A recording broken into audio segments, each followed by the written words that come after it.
OTC squirrel tag. Dude, yeah, me. 100%. That's me. Is it squirrel up on top of the stump? Yeah, I saw that one. That's me. 100%. Sounds like that is funny. So, all right, well, let's go ahead and get this puppy started, or this party started, rather. So, Brad, thank you for coming, Mr. Rafter P Custom Knives. Zach Poole. The first time I seen you, that's what I told him. I was like, it's been like 3 months. We haven't hardly shot our bows together. Mm-hmm. I've been busy, you've been busy, but we got a fun topic to talk about today. I'm excited. Super excited. Excited you're back. So, Mr. LDWF, Brad, Kennon, appreciate you coming on. Introduce yourself to us. Tell us what you do and who you are. Okay. Yes. My name is Brad Kennon. I'm deer program manager for Department of Wildlife and Fisheries. You had Jonathan Bordelon on in the past. That he has since been promoted to another position. So nice. I just moved in a couple of weeks ago. So I've been in the deer program for a few years now. So you took his job? Yes, sir. Okay. Yeah. So I've been with the department for about 12 years, a little over 12 years, and within the deer program for a little over 3. So just moving through and trying to all work together and get things as go. So sometimes that's a lot easier to do. Mm-hmm. Sometimes it can be pretty tough, depends on the group of people, but it seems like, I don't know about everybody, but everybody that I've dealt with at LDWF, y'all are all, y'all are streamlined. Like y'all have it going on. Like despite what the public may or may not think, right? Y'all got it cooking. Yeah, we're all very like-minded for the most part, and we've all got that team mentality. So, John, that was my first supervisor coming on with the state. So, thinking of that, like I have a relationship with him, and then as we progress through our careers, it's kind of everybody's working together. Jonathan was actually the position that I just left.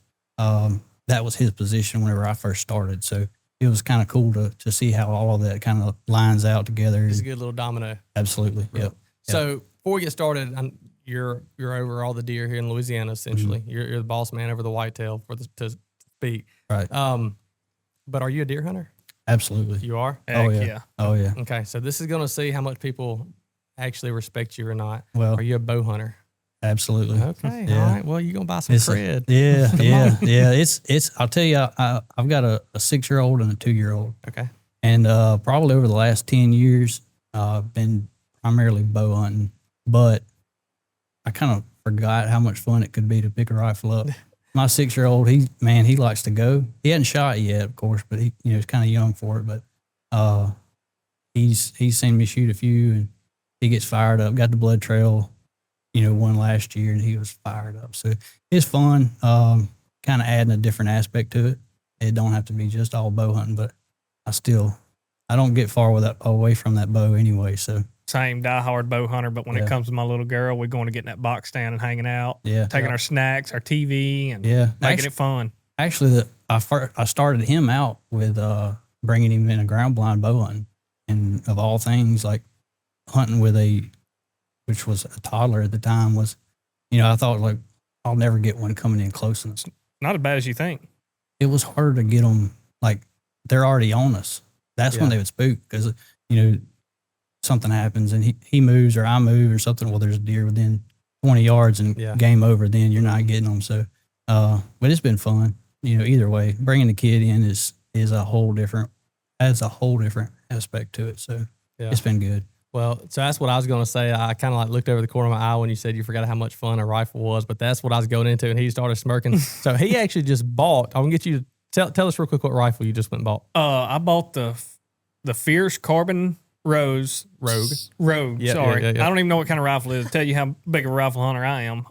It's a 7mm backcountry. Mm-hmm. And I putting a silencer code size suppressor on it. So just like a 23-inch barrel with a suppressor. So I'm kind of getting back into the hunting deal. We got a rifle elk hunt this year. We're doing rifle antelope this year. So that's kind of getting ready for that. So, but I'm kind of stepping back into the gun deal too. So that's cool. So that's what I was going to say. But real quick, that backcountry he's talking about, dude, that thing, it weighs as light as it's really? It's so light. And then, but it's an 18-inch, but yours is an 18-inch barrel with like a 5.5-inch can. And so it's. And I had no like intentions on buying a new gun. Yeah. And we were talking about it bear hunting. And then I went to Spotted Dog actually to pick up a bow and walked in there and freaking put that thing on layaway. Yeah. So they're going to get me tax-free weekend. There you go. And don't forget about that, dude. Yeah, you still got time. Right. Tax free. I mean, yeah, it's coming up very, very, very soon. So, yeah, dude, on that bear hunt, we're in Idaho the 3rd week of May. It was me, Zach, and our buddy Corey, and we went up there. And we all went, we're like, if we're going to kill something, like if we're going to go harvest an animal, it's going to be with our bow. Like, I'm not going anywhere. Like, I've had that mentality as long as I've been able to go off and like be able to afford to go on a fun hunt somewhere. I'm shooting a bow. I'm not doing a rifle. And let me tell you something. I'm not saying never.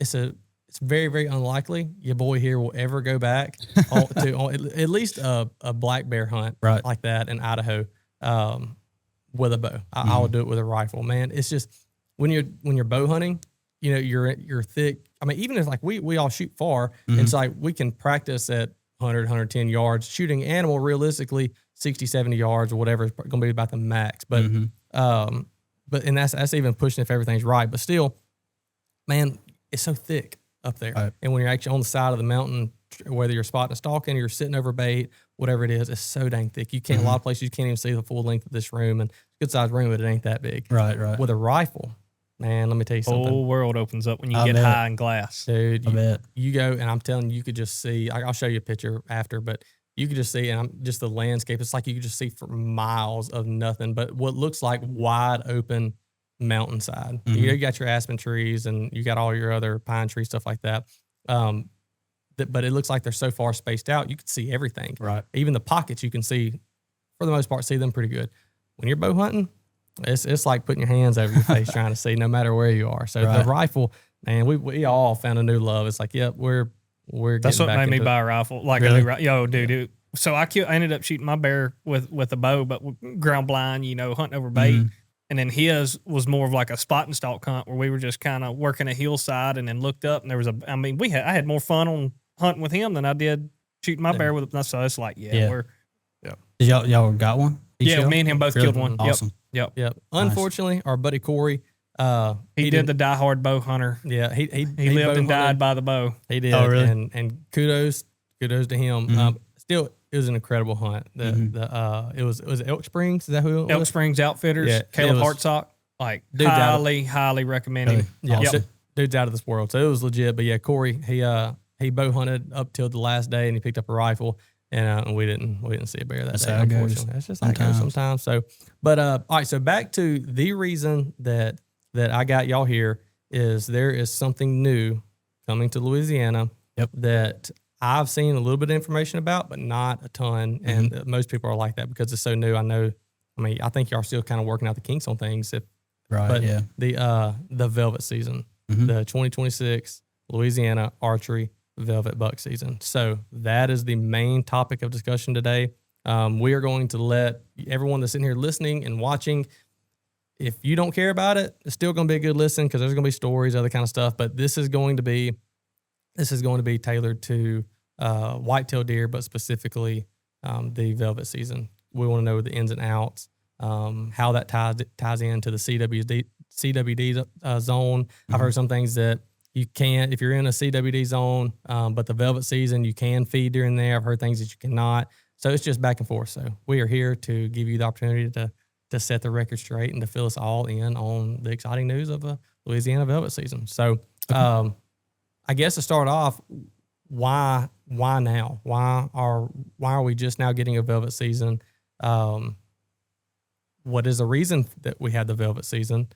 So well, I'll go ahead and start off with it's not technically a velvet season. So some people might think, well, if I'm utilizing this new season, that it's got to be a buck and velvet. Well, realistically, it's a early season archery hunt, and it's bucks only. So if that makes sense, of course, that's kind of the reason behind it would be that most people want to harvest a buck and velvet, but just because of that, I would like to go ahead and start with saying, like, if you're in the velvet season and you see a buck that's already shed his antlers, because they can do it real quick, then of course go ahead. But okay, so basically the reason for the velvet season is just some increased attention to whether it's neighboring states or other states, and and the interest from our hunters have been increasing as time goes on. So basically what happened was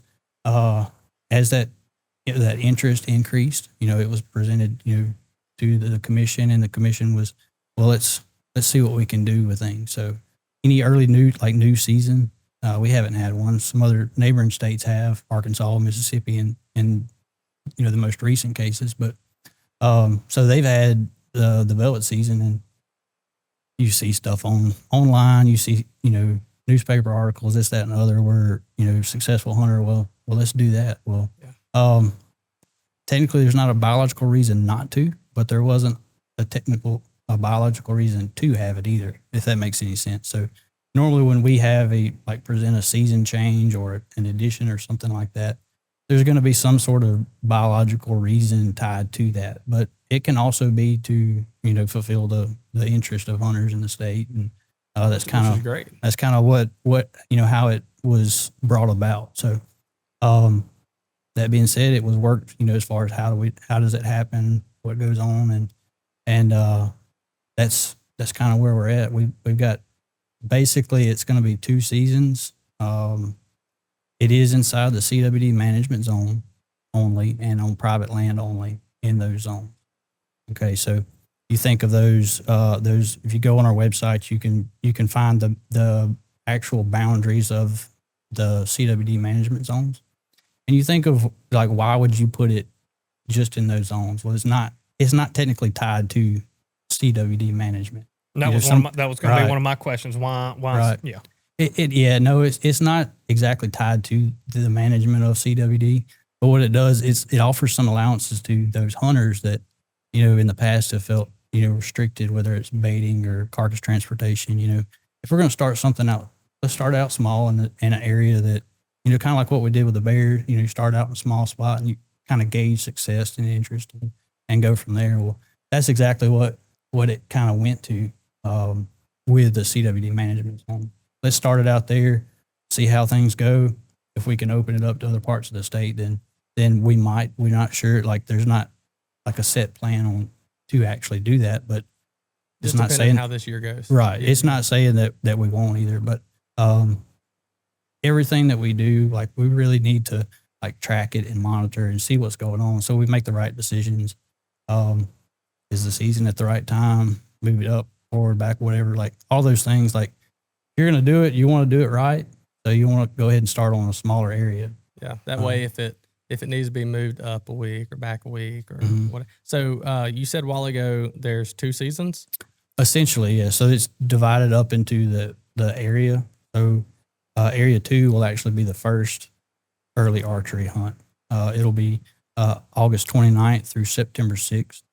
Both of which is you'll have the area 2, and then you'll have the area 1 and 6 just because of the dates. But they're both 9 days. The area 1 and 6, it'll start September 12th and go through the 20th. And again, that's private land only inside the CWD management zone. The definition of a buck, that buck would be, at least 3 inches of antler, exposed. So that kind of protects the, say, I thought I was shooting I thought it was a velvet spike, and it ended up being a doe. While that might not happen, most of the time somebody going velvet hunting, they want to shoot something bigger, but accidents happen, and it is pretty early, and it's not the time that you would really want to typically harvest a doe. Not saying that you push it back another month and I'm shooting that same doe, but that gives those fawns, if she's got some, a little bit extra time to get weaned off. But that's kind of the basics of it. But so is there a special tag? Is there a different? Is there a fee associated with it? Nope. So if you've got a properly licensed hunter in area 1 or 2 inside the CWD management zone, you're have at it. And it don't have to be your property. If you've lease got land, all that. You got a buddy in area 1, you can go hunt that one. You can hunt area 2, then area 1. That's not a. You're not restricted to units. Right. Nope. So archery only. Archery only. Okay. Yep. And I love that. Yeah. Yeah. I love that. Well, and it's realistically, that's the, if somebody's going to go, if I'm being honest with you, if somebody's going to go hunt deer in September, it's going to be somebody that's crazy enough to go You sit in bet. the woods with a stick and string, you know. You So, bet. also, I will say that you know, whenever this was originally discussed, the CWD management zones, if you go back and look at the original maps, and we'll get into a little bit more of the CWD stuff, I'm sure, but the areas did get smaller.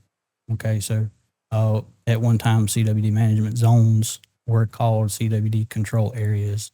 We had some legislature that came through this summer, changed it's defined as a CWD management zone now, and those areas basically shrunk. Okay, so they went from a 25-mile or greater area to a 15-mile area or greater. So Okay. Unfortunately, the time frames, like how we get our season set and like legally the time frame that how you go through all the steps is the way that worked out is the season was already set.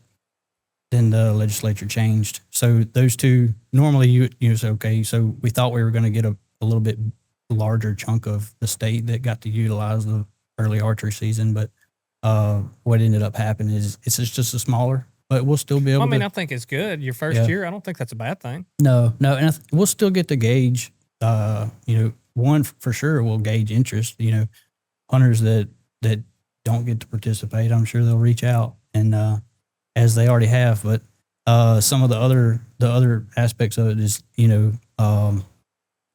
in those tight areas that we have now, how successful are fewer hunters? Like you can kind of gauge that a little bit better too. So it's interesting I'm excited to see what happens with it. Whether it's a success or not. It's one of those things that even though it wasn't really proposed for any biological reason, but again, there wasn't really a reason not to either. So yeah, there's been a shift in like the last. I guess I'm gonna go back to the bear, like the black bear season here. It's been 3 years. I guess the last 3 years. I think 3 or 4 years, whatever it was, 2, 3, 4 years. Can't be 4. I think it's 3. Regardless, this will be the third season. This will be the third season. I think. Yeah. So there's been a shift since then. It's like we get a black bear season with 10 tags, then we go and get another black bear season with more, and then the recreational alligator season that's here. The black belly whistling ducks, right? That's freaking awesome. That's super cool. And then now the velvet season. It's like in the last 3 years, 2 to 3 years, there's been some hunting opportunities, some big like Louisiana maybe trending back to actually really being a Louisiana sportsman or sportsman's paradise. Right. Yeah. And I'll argue with that I don't think Louisiana's ever not been like it's always been the thing. I think, a little bit of culture's changed, some different things have changed, but ultimately we are a hunting state. And, we, as an agency, we try to gauge our opportunity to match that. And some people may agree with certain decisions and some don't, and that's okay. But part of it. The main thing that really would like to stress is that any of our decisions that we try to incorporate into, whether it's a season or a bag limit, we always try to tie it back to data. Or I say try to, we always do tie it back to data. Like you want to know, you can't measure what you're not, or you can't monitor what you're not measuring. Whichever way you want to go with that. But so, when we're looking at, like last year, Area 4, you might not be that familiar with it, but we increased the bag limit there from 3 to 4. Okay, so we went through habitat data, we went through harvest data, reported data, DMAP data, everything. Are things getting back to where it was before, that bag limit got decreased. And we saw things were increasing and, with the opportunity to add some opportunity for the hunters. So we went ahead and made that move. So is that deer in general or that's bucks and does? Or 4 in total, but is it yeah. So, Area 4, you could kill the 4 bucks, no more than 2 bucks, no more than 2 does. Okay.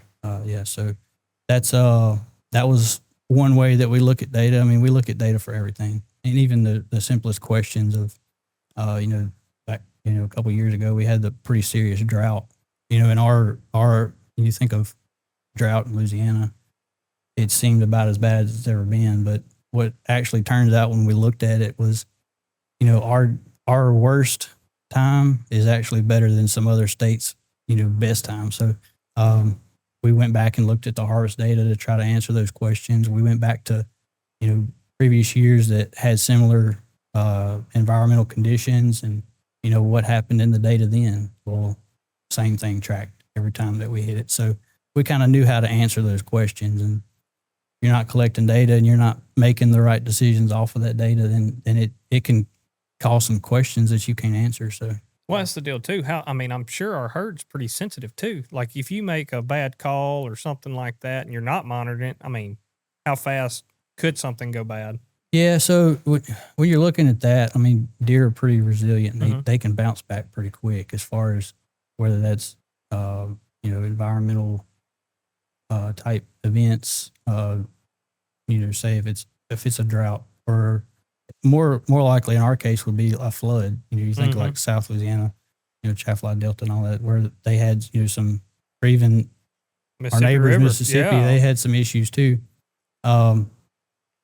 It shows some localized, effects right then, but you don't want to pull all the way back on something like that because it can bounce back really quick if it's a seasonal type event. Say like EHD, that's usually like a seasonal thing. You think of like the Midwest or something. This year it's real bad. That's usually what you hear. Like, well, EHD was real bad this year. Mm-hmm. Well, that's a seasonal. It was bad for this year.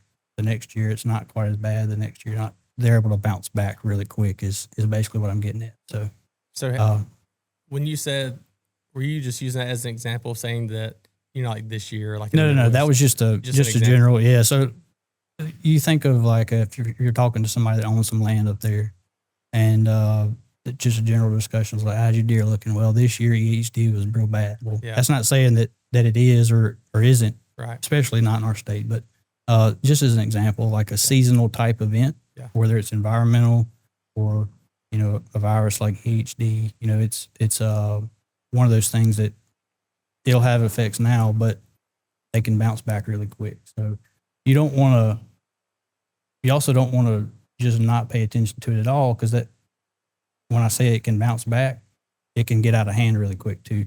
In that case of like you're thinking of like population management or something like that. So you pull back on the harvest too much, then next thing you know, you got too many deer, and you need to get back on the harvesting side of things. So go kill some does. That's it. Yeah. When Jonathan was on here, I asked him about EHD, and I think before or after I went and showed him some pictures of the trail cameras that we hunt up here in Kansas. And so I get a good bit of bucks, like this year, like last year, not so much. So there's tons of bucks, but they're all like 110, 120 inch deer. There's a few that we have that are bigger, but it seemed like 4, 5, 6 years ago that we were having multiple 160s and 170s on camera. Now, come mid-September, it's like they just disappear. Right.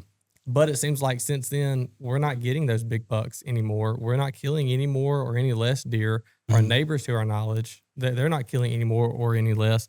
But you have deer that, especially it seems like, it may not be, it seems like your more mature bucks, they look perfectly fine, May or June. It's like, dude, this is going to be a pretty good, before they even forecast, like this is going to be a pretty dang good deer. And then, come about now, or, July, August, they start getting wormy looking, they start getting skinny. And the next thing you know, if they shed, if you still have them then, once they shed, they don't last very long. And they're skin and bones. And anyhow, Jonathan went through some things. He's like, that's what he went through and showed me the pictures. Like, that looks like EHD. I mean, I'll be explaining it. No, I understand what you're saying. And sometimes it is, maybe it is, maybe it's not.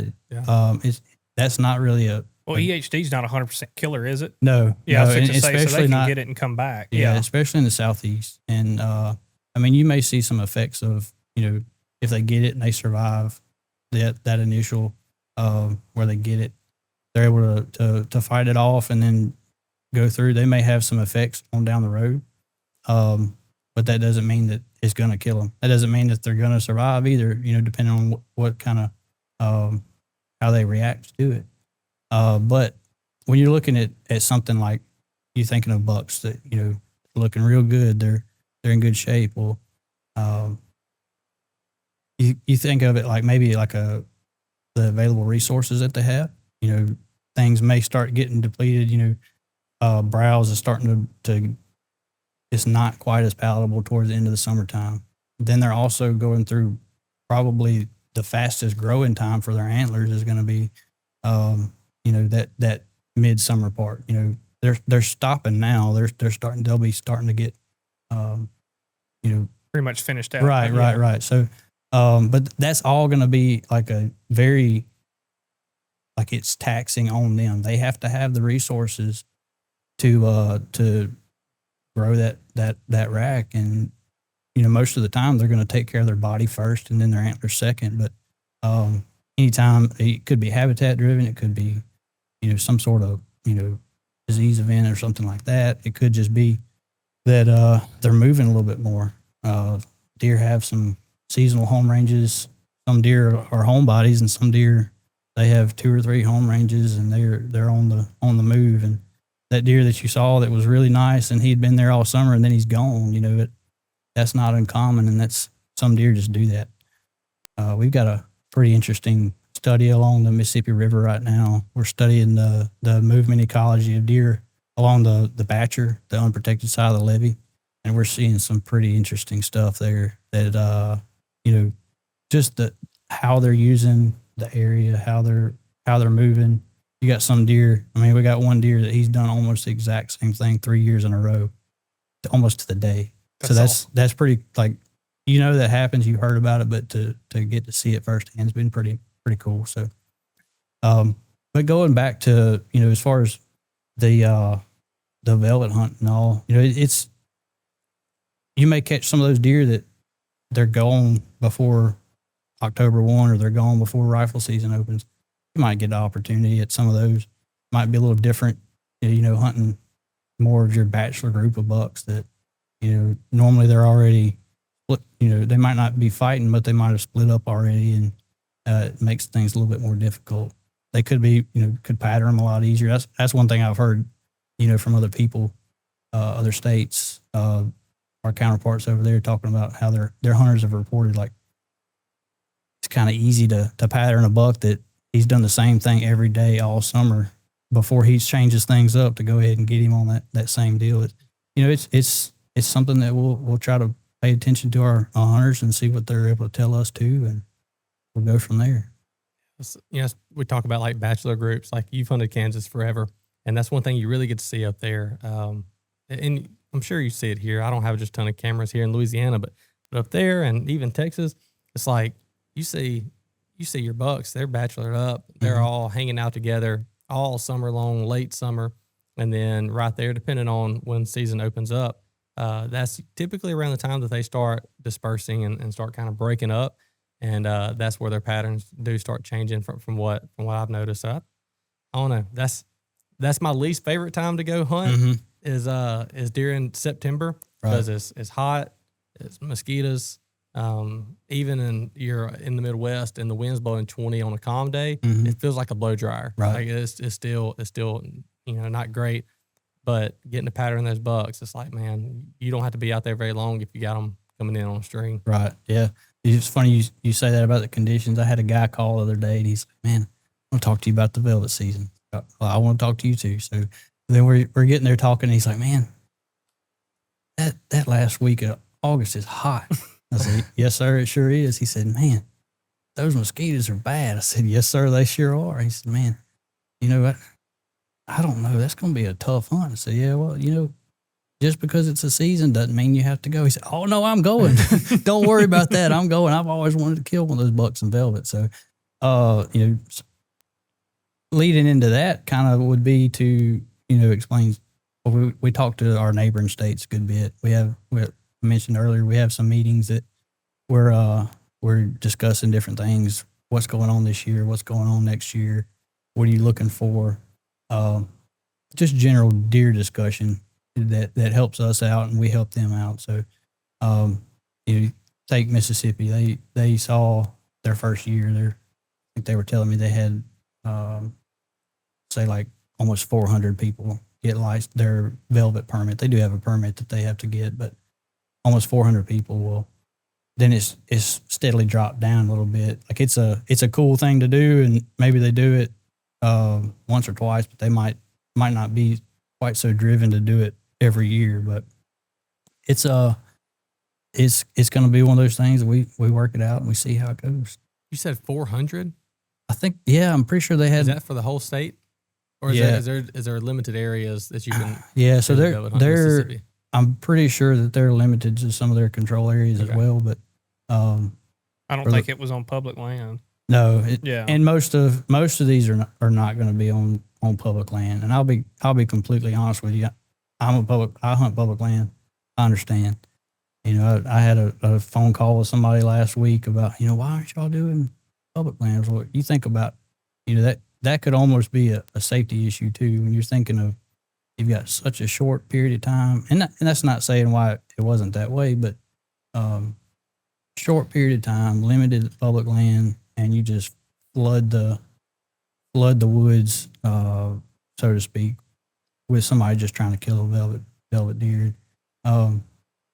We're all about opportunity and availability of public land in our state, but that's just one of those things where it's probably not going to be as much geared toward a novelty type hunt that a velvet season would be, or an early archery season would be. So be like wound break. Yeah, probably so. There's nothing else going on. Let's everybody go. Yeah, everybody and their mom, let's go out there and just. And again, that's not exactly why it's not geared towards public land, but you also don't want to, just like what we mentioned earlier was, starting out on a smaller area, you don't want to open the gates all the way wide. It's just starting out either. So yeah.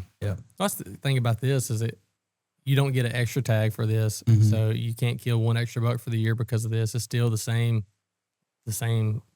bag limit. So if you can kill him then, that just means you can't kill him later on. But, right. I think it's super cool that they did this for the hunters. Like it's not hey, we got to kill this many deer. Or, hey, this is a kill quota hunt. I think that's I think that's awesome. I think that's been some misunderstanding too. 100%. A lot of it I think has been maybe it's tied to some people that aren't able to velvet hunt or hunt that early archer season this year. They're just trying to kill more deer with CWD. Well, I mean, when you look at it, it doesn't hurt to kill more deer, but you're not really going to kill more deer. If you think of it that way, you're increasing opportunity, but you're not increasing the bag limit. And then you think of managing the population. Your buck harvest is not. You're thinking about worrying about where your population is. You generally focus on that female portion of the population. So, but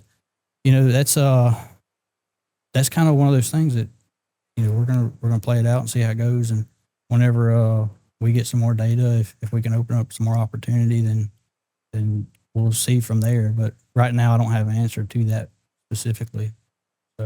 So percentage wise, when it comes to like the buck and doe harvest versus the population of them, do y'all have numbers on that? Like you want to, I guess, to have a really, really healthy like deer hunting at its best, where the habitat's good.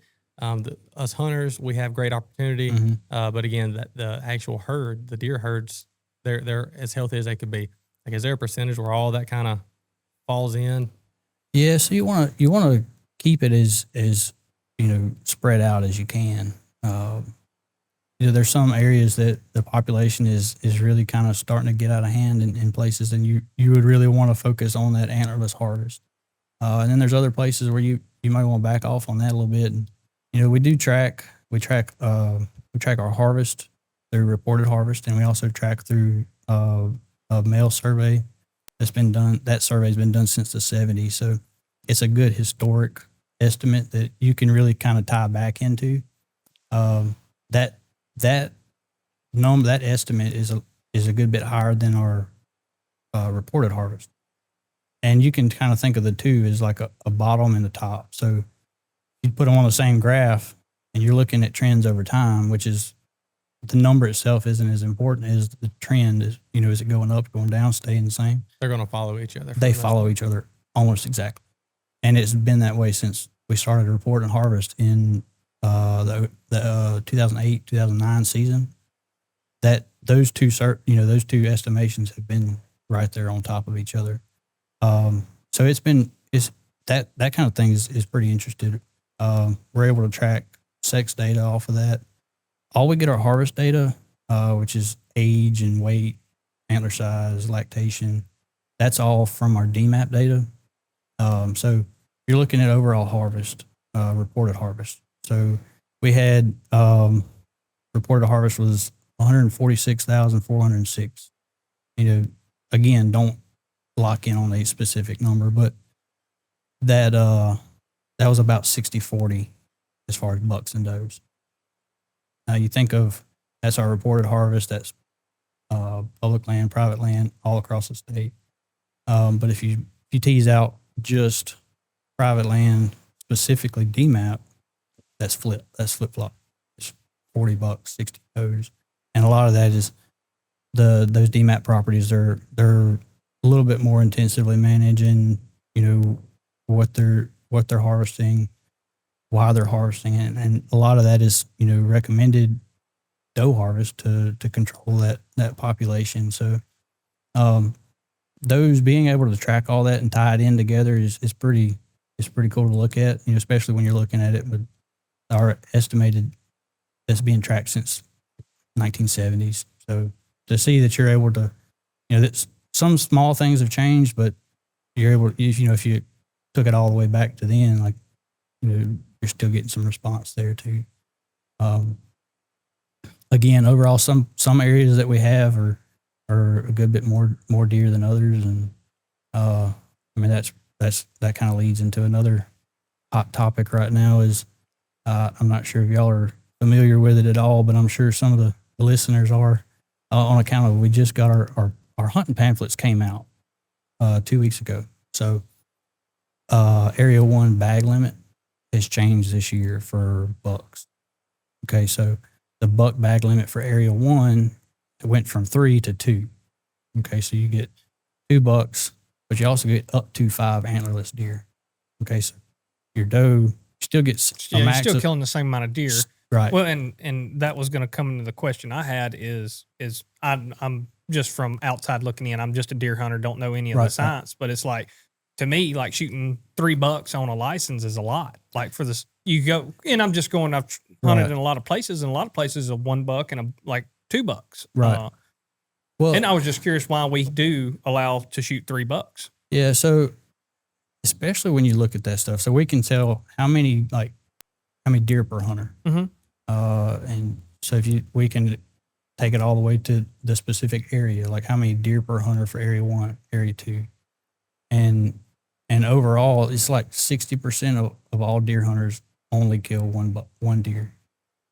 So it goes down on if you take the whole statewide average, you're getting about 1.4 deer per hunter. So okay, so the tags. I got you. Yeah, so you'll have some people that are just killers and they'll go, but those are the few and far between. And when I'm saying it's few, it's of course, if you're looking at an exact number, you would look at that number and probably think it's a lot, but well, now you consider the whole state, I'm assuming. Yeah, and so you take that in reference. So like 1 deer per hunter, or 1 deer, those hunters like 60%.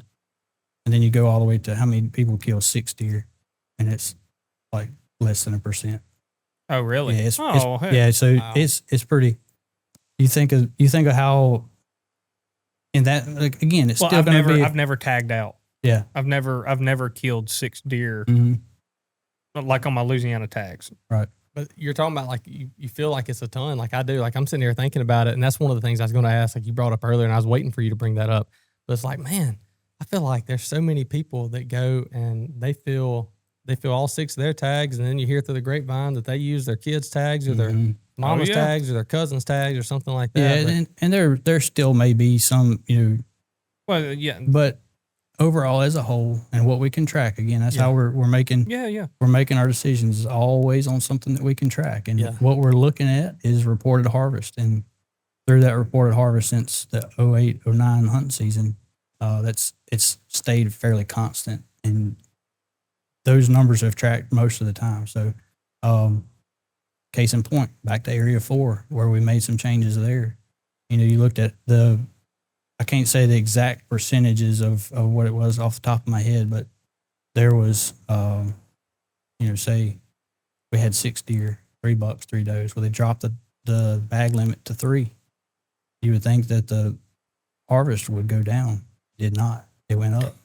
So what's going on there? Well, some of it is some of those guys may have thought that their neighbor was killing all the deer. Well, so they didn't shoot as many. Well, then the bag limit dropped down. They're like, okay, well, maybe I can shoot an extra couple deer. So sometimes it might turn into more of a psychology battle than something else. But realistically, we're looking at all that kind of stuff. So I understand. I've been there too, thinking, oh, everybody out here is killing this many deer, and we're gonna run out of deer. But what's funny is, at least for the last probably 5 years, either every year has been a record high or right at the record high for harvest. For harvest, that's not everywhere. Not every block of woods is killing more deer than they've ever killed. But as a state, as a whole, we have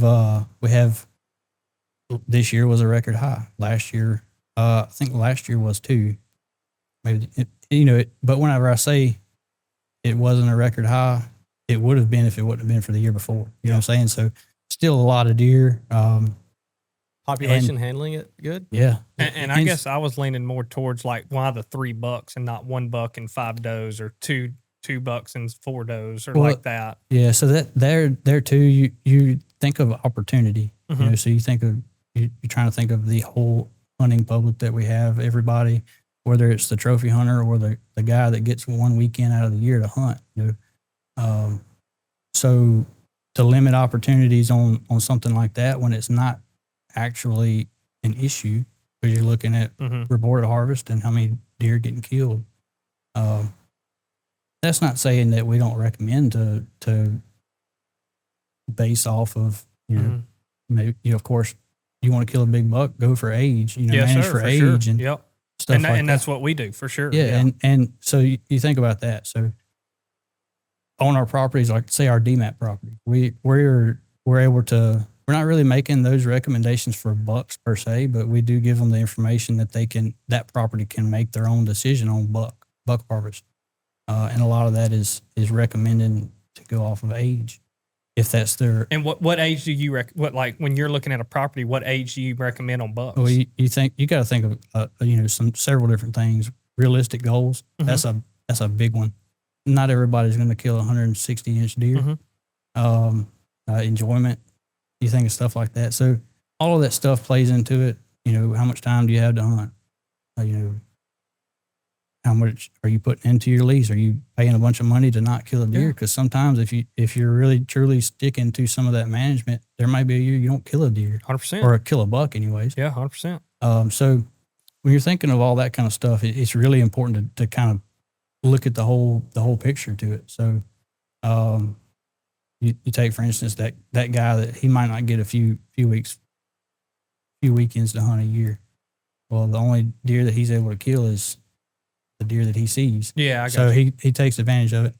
And again, we tie it back to, if we saw that there was an issue in reporting that shows that we're killing way too many bucks, then of course we would address it. I was meaning like you're managing a property. I mean, I totally get the opportunity for the guy that gets a weekend or 2 weekends out of the year, but I'm like, I come to you and say, hey, I'm wanting to make this the best property I can. Okay. Get my buck to doe ratio in order, and then what do you recommend on age? And say I got 500 acres. Okay, so what I would probably do is like, okay, you have 500 acres. How many deer do you think that you got to realize that those bucks that you have are going off and on you? They're not just on you. Yeah. So you've got to be willing to, if you're willing to take that risk, you want to kill a deer at its maximum potential.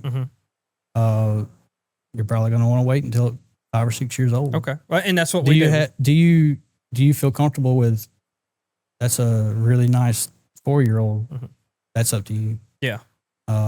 I was meaning just for like optimal horn. Yeah. I get what you're saying, 100%. Yeah. I'm not trying to put you like in a corner or something. Like I was just meaning like you got the best deer on your property, like, and you always got to bet on the deer. You know, you always got to bet that the neighbor's not going to be hunting that day or something like that. But you bet on the deer to make it to 5, 6, 7. So like that 5 to 6 range is where you're like, hey, he's optimal horn growth or antler growth. That's pretty much that 6 years old is, you know, a lot of research has shown that's the spot. Their maximum potential. At 6.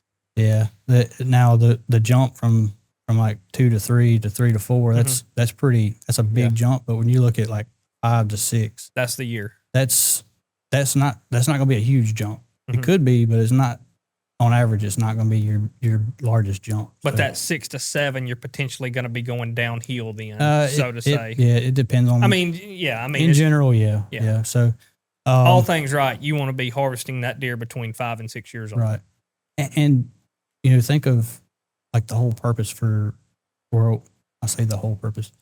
Originally, DMAP was designed to allow hunters to manage their property, specifically their deer herd, outside of that normal season bag limit frame, like how it's designed. You know, used to we had doe days that you had to stick to. I remember. Those. Okay, so it was designed to be able to swap that around. Like you can, if I give you 10 tags, you can go and kill 10 does. See, I'm in Texas, is where I do a lot of my hunt, and that's what we are. We get MLD tags, and it starts with a rifle October 1st and ends February 28th. And I mean, it's just basically hard. Like you're worried about numbers more than anything. Right. And keep that herd. And we have a very good buck to doe ratio because of that, or I think we do because of that. But in turn, what that also did was you're giving them opportunity to harvest some more deer, because at one time they needed to kill more deer.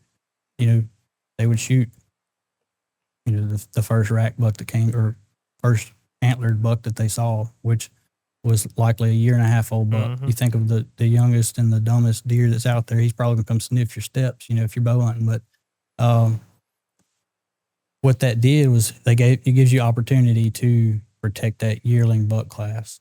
So that yearling buck, you know, on our DMAP properties, whenever, you know, you're given that opportunity, it's you know, it's less than 15% across the board. Whereas we're actually have been ranked quite some time. You usually think about it for Louisiana deer hunting, but when you take that data versus other states' DMAP data, we're not only right there with them, but we've been in the top 5. That's awesome. Mature bucks, which they're labeling mature bucks as 3.5 years and older. We've been in the top 5 for quite some time now. So wow. And that's awesome. Again, you got to put that in context. It's not everywhere. I know.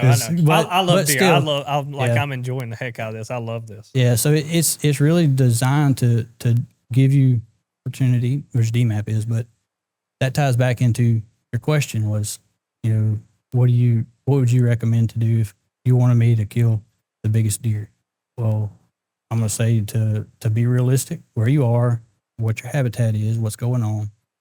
And then if it's realistic for you to do you want to kill a buck every year? Well, you may have to settle with a 2-year-old or a 3-year-old. Or do you want to kill, let's say you want to kill 3 bucks every year. You're not shooting 3 5-year-olds. Good chance you're not going to do that. Yeah. So do you want to kill 1 buck, but he's good? You might kill 1 buck every 5 to 10 years.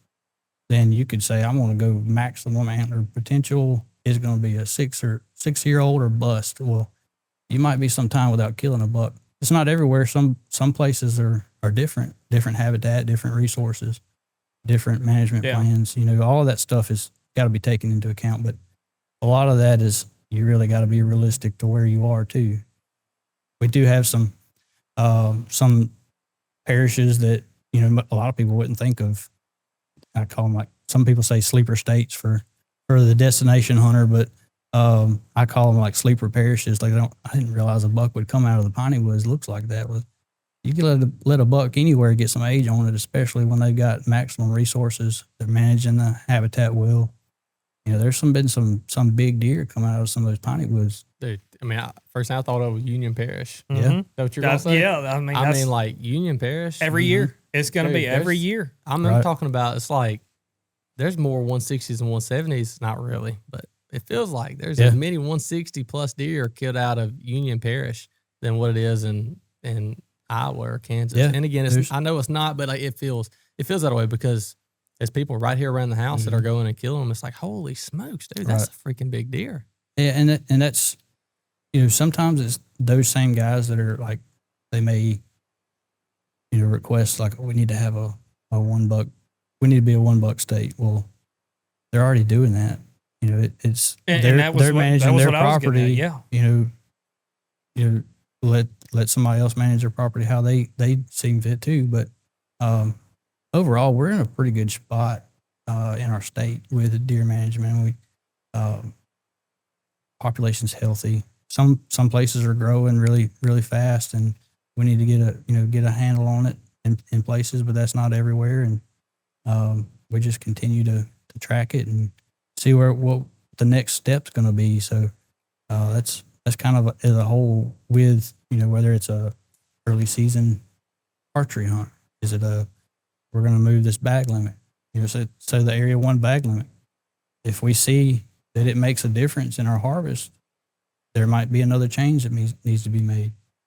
That wasn't technically specifically a biological decision. There was some interest in it. It didn't necessarily hurt. It provided a little extra opportunity for some antlerless harvest where we could utilize some. That wasn't the exact intent for it, but it is a potential outcome of it. You could change the age structure by doing something like that if they have to be a little more selective. Some of that area 1 you think about too, even combine that with the velvet season or the earlier archery season. I'm sorry. You combine that with there, so you kill $1 or say you kill your $2 in velvet season, you don't get the rut hunt because you're out of tags and you need to go shoot some does.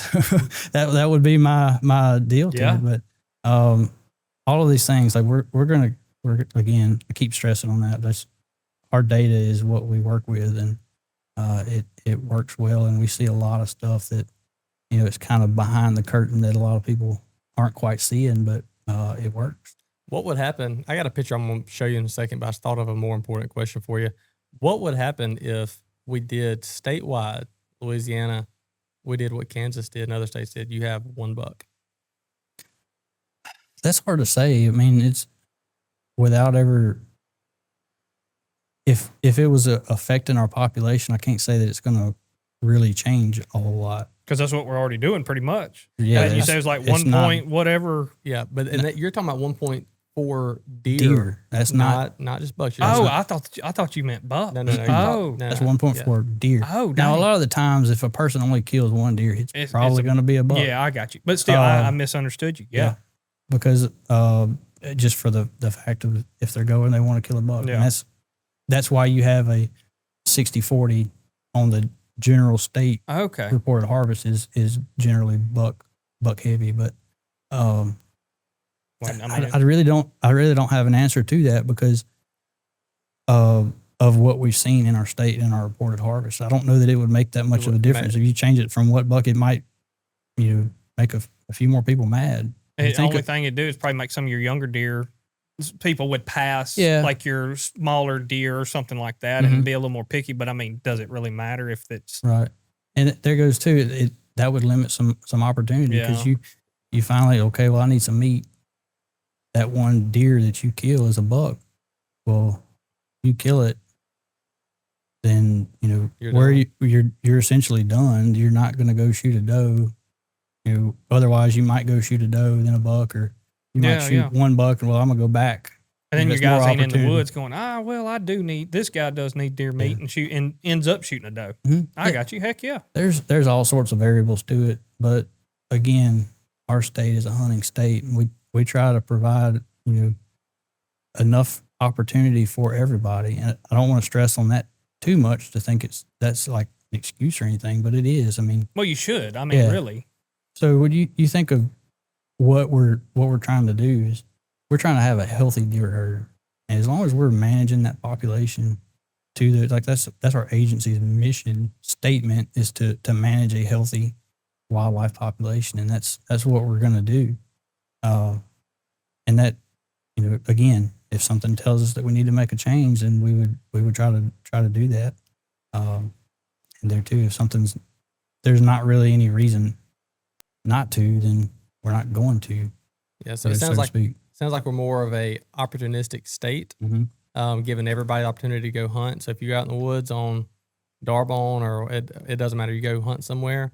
If you see a buck and you kill him, and you kill him, that's great. If you go back out and you see a buck and you want to shoot him, that's great. Whereas like some of these other states that we hunt that we're referring to, they are so far away. I feel like personally from being an opportunistic state for people, it's like they're like, no, you come here because you want to kill a big buck. Right. We don't give two rips if it's what it is, but you got to come and you got to kill a big. If you want to kill a big buck, you got to come to these states. Whereas like Louisiana, talking about again, sportsman's paradise. Like, hey, you can come here and you can hunt and kill not whatever you want, as many as you want, like clearly, but you'll have good opportunity every time you go out because you have enough tags to fill. Right. Yeah, and it's all about what are you're going to make those decisions. It's up to you. You don't have to kill that other deer. If we try to educate you, well, I want it to be a 1 buck state. Well, only kill 1 buck. It's a 1 buck wherever you are, but that 1 buck that you may pass on, that might be somebody else's trophy.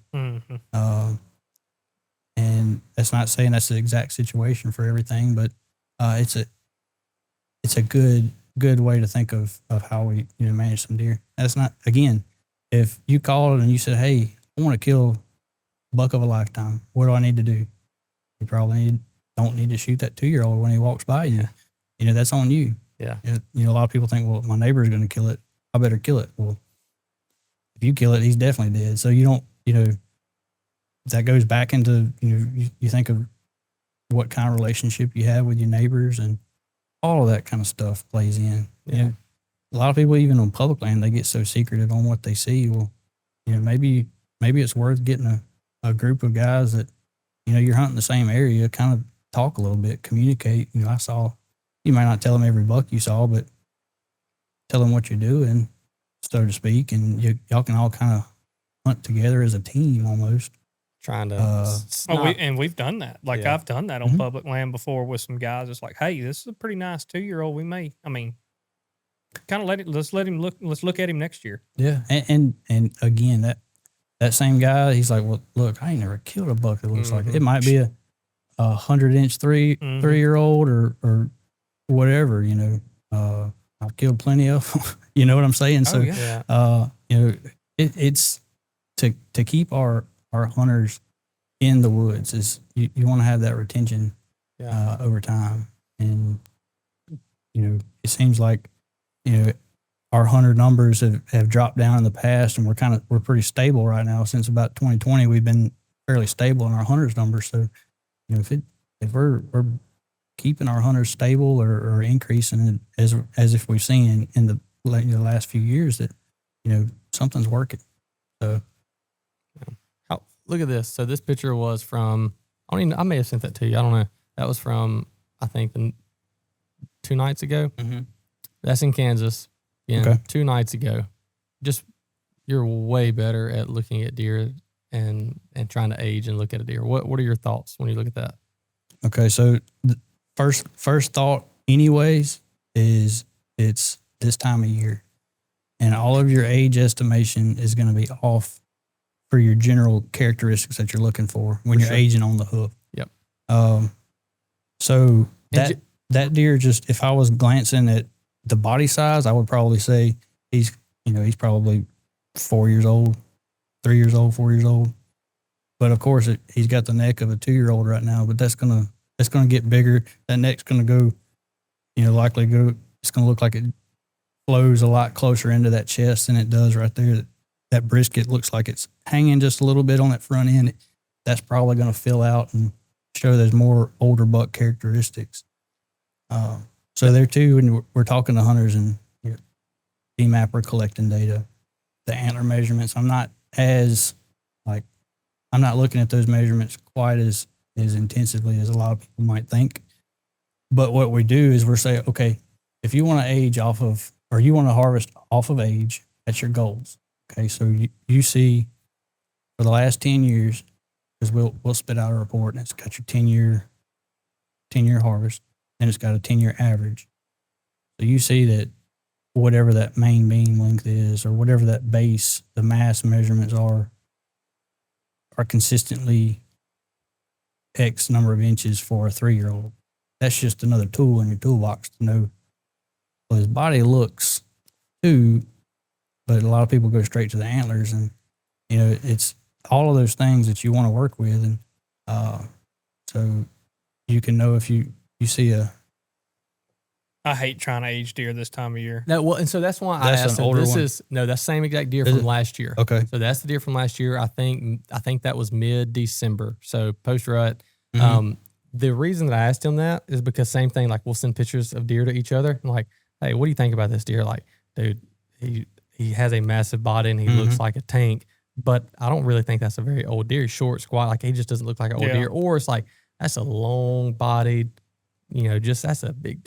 It's a big, old, mature deer, but it's very, very hard to tell, like, age of deer this time of year. So that's why I wanted to pull up a recent picture of a buck that I have history with and ask you, like, hey, what are your thoughts on that buck post-rut in mid-December? And that is Kansas, but post-rut, mid-December in Kansas of him last year. And then that picture I showed you a while ago was him. I'm gonna stick with he's at least 4 or 5 this year. Yeah. Yeah. So that's pretty characteristic there. Yeah.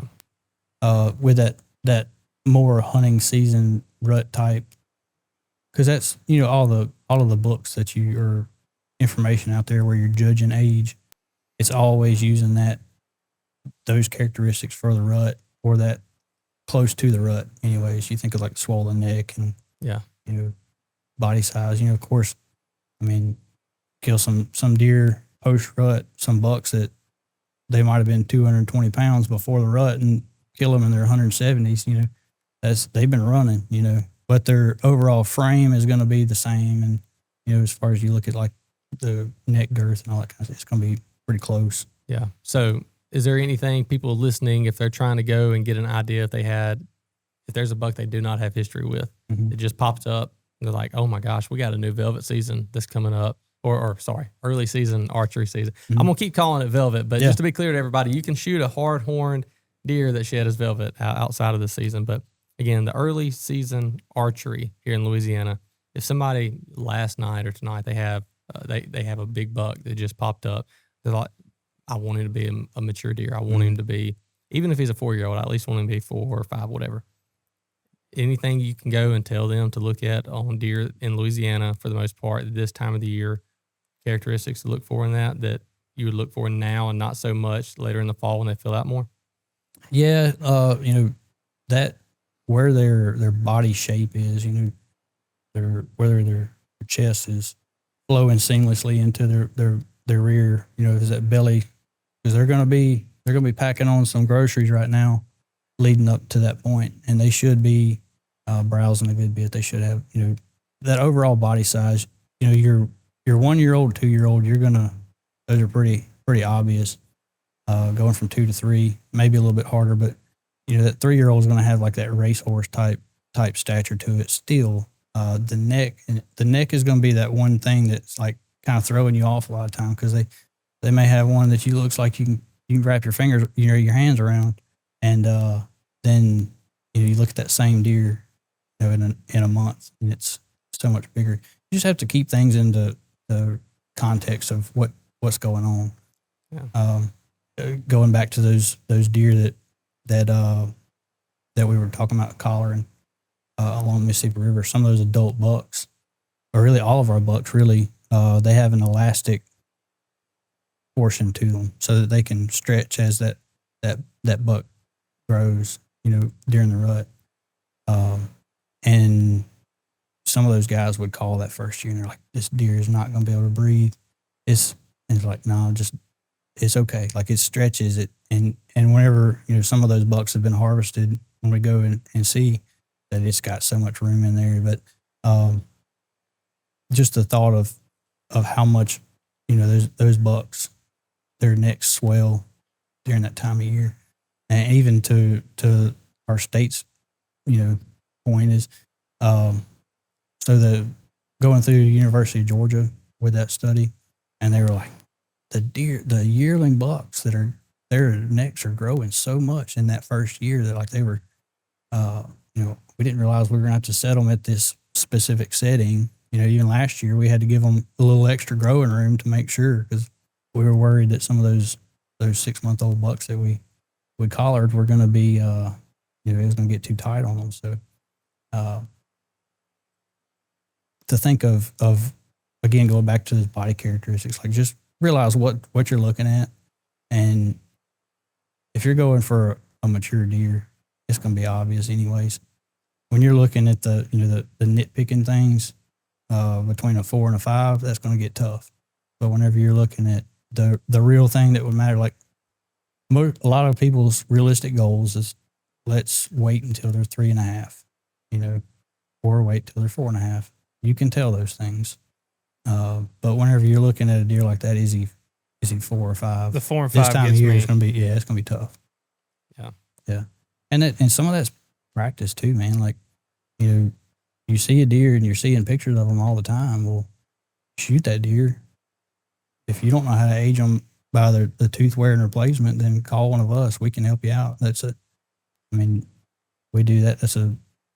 Give us a call.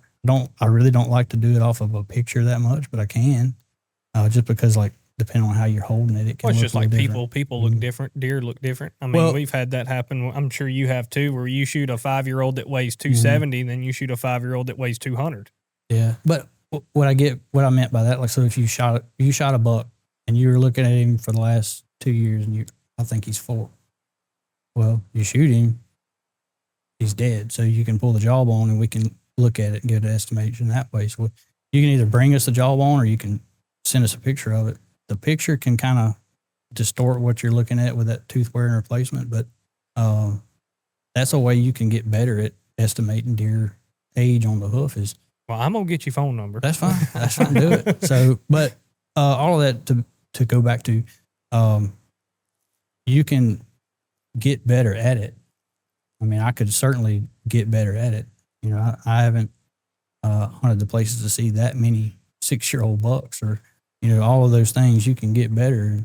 No better way than once you get the deer in hand to go ahead and get it aged. So, and just overall, even if you're 500 acres, you're not wanting to get in DMAP. You're not wanting to do anything. It's good to have some records, whether it's observation data, harvest data, all that stuff. And age is one of those things that when we're looking at harvest data, age ties everything into, like we can lump all the 1-year-olds into this body weight. All 2-year-olds, all that kind of stuff. And we look at age structure a lot too. So that kind of stuff helps. Just before I forget about it, I want to go ahead and say a couple things that I would remind hunters, so the way the season framework works, this year, CWD management zones, they can bait starting September 1st through March 31st. Okay. Area 2 opens up August 29th. So just to remind hunters in Area 2, that's the case. But also remind them that if they have a plan for that, if you shoot a buck in velvet, you want to get him mounted, the regulations inside a management zone would be to, if you're going to take that buck, the head and the cape to a taxidermist outside of the CWD management zone, that they need to have. It's a free online waiver. It takes probably less than 2 minutes to fill out.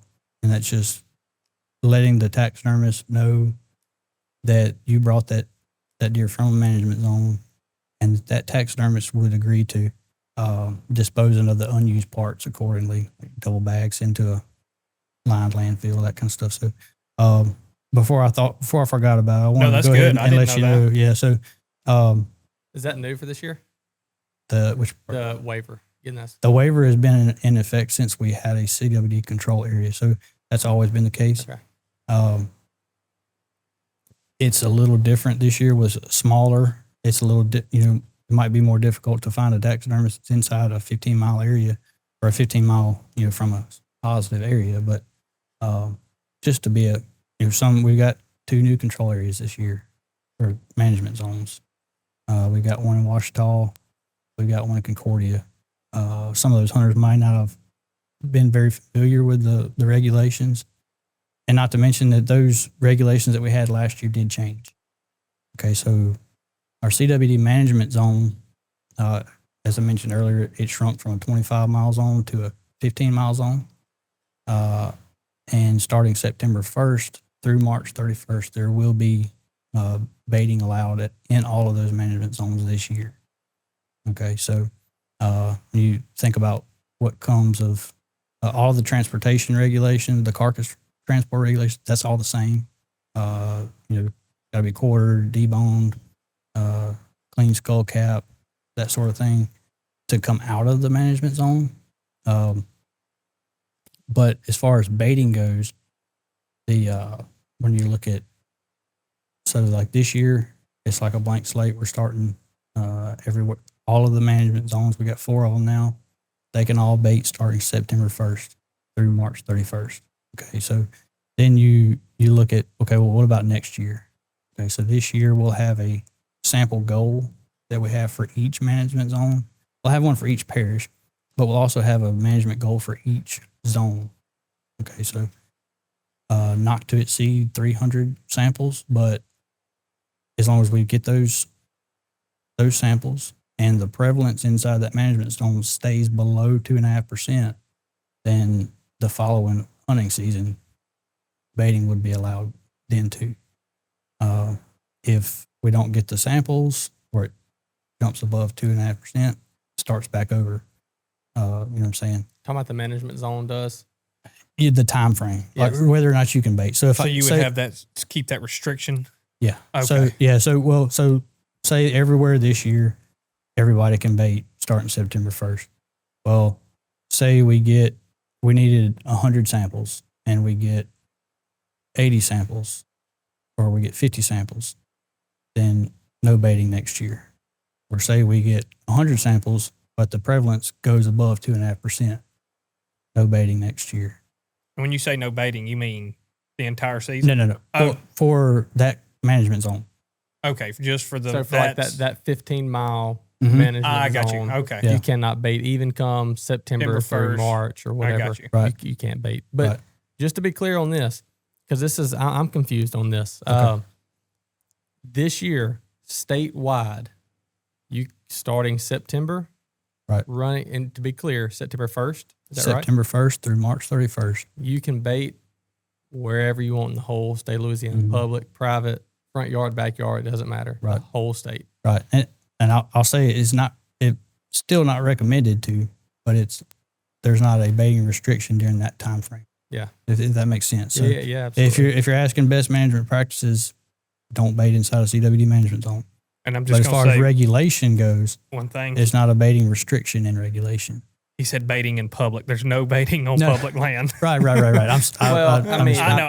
I just in case. Yeah. Sorry. I guess I was just, no. I'm glad you clarified that. I knew that, but it's also, it needed to be clarified. Someone listening, I'm just talking about you can bait anywhere. If you got a lease, if you own ground, doesn't matter. If you literally hunt in your backyard, you can bait this year outside of public ground. You can bait just like CWD does not exist, just like it's going back to several years ago. Yeah. Now, again, the future of that would definitely depend on meeting those sample goals that we have, as well as the prevalence from those samples that are collected. So if you do not reach, you said 300 samples. That's a general, so not to exceed 300 samples. So we have a model that we'll run through for each parish and each management zone it's basically a risk-based model that will, say how many deer have been positive, distance from positive, distance from, say how many samples have you gotten from that that area in the past. All of these kind of things, it's all calculated in to say this. You need this many samples to find it at a certain prevalence rate. Okay, so some parishes may have a goal that are different than others. And that's been the norm over the last several years. Is when we run it through that model, that some parishes have a higher or lower quota, you could say, that we need to collect in order to find CWD at a specified prevalence rate. Okay, so just for example, if we run it through that model and it says Ouachita Parish needs 400 samples, we're not going. It's not saying we couldn't collect samples if people still wanted to volunteer their samples, but it wouldn't be required to get 400 samples. It would be no more than 300 in that sense. So if that makes sense, so it puts it at a cap. So you don't have just a crazy number that would keep causing issues to kind of reset that clock. Yeah. Where are we on track with CWD? Because again, as we walked in, I was like, dude, that's still such a hot topic, a sore topic for people. But where are we at with it all? Okay, so last year we collected, 3,400 samples last year. We did get 15 new positives. That's statewide? Statewide. 13 of those 15 were inside the original CWD control area or management zone. 2 of which, though, did come from new parishes. One being Concordia Parish, 3.5-year-old buck that was killed on WMA, and then a 6.5-year-old doe that was killed in Ouachita Parish. So those were two new ones that we kind of at the time was pretty hot topic, and it was a tough go for a little while. But what did change was the regulations, whereas legislature did provide a SCR 24, which did change the management criteria that we're allowed to work with. So in hunters' favor that want to feed. Essentially they're able to bait now through September. September 1st through March 31st. Yeah. So, and anecdotally, the phone calls slowed a good bit. You know what I'm saying? So, it seems like there was some favor to it. We did have some people that were opposed to it too. And don't get me wrong on that. We got calls on both ends of it, but there were some changes that have been made, and that's what we're working with now. So I did want to go ahead and get. We didn't talk about it earlier. It was kind of the emphasis was on the velvet season, but I wanted to make sure I mentioned that before we moved on. So yeah, well, it seems like better news. That's what everybody talked about. It's like, man, like this is everybody was pissed off. It's like, dude, we're not gonna be able to feed this year. Man, that sucks. Like, and then everybody starts talking about, well, if you do that, then that means that deer hunting and that's just going to go down. Less people are going to hunt. And I don't know if that would be the case or not, but I don't know. Well, so maybe not. But what we can track, our hunters' numbers have gone up.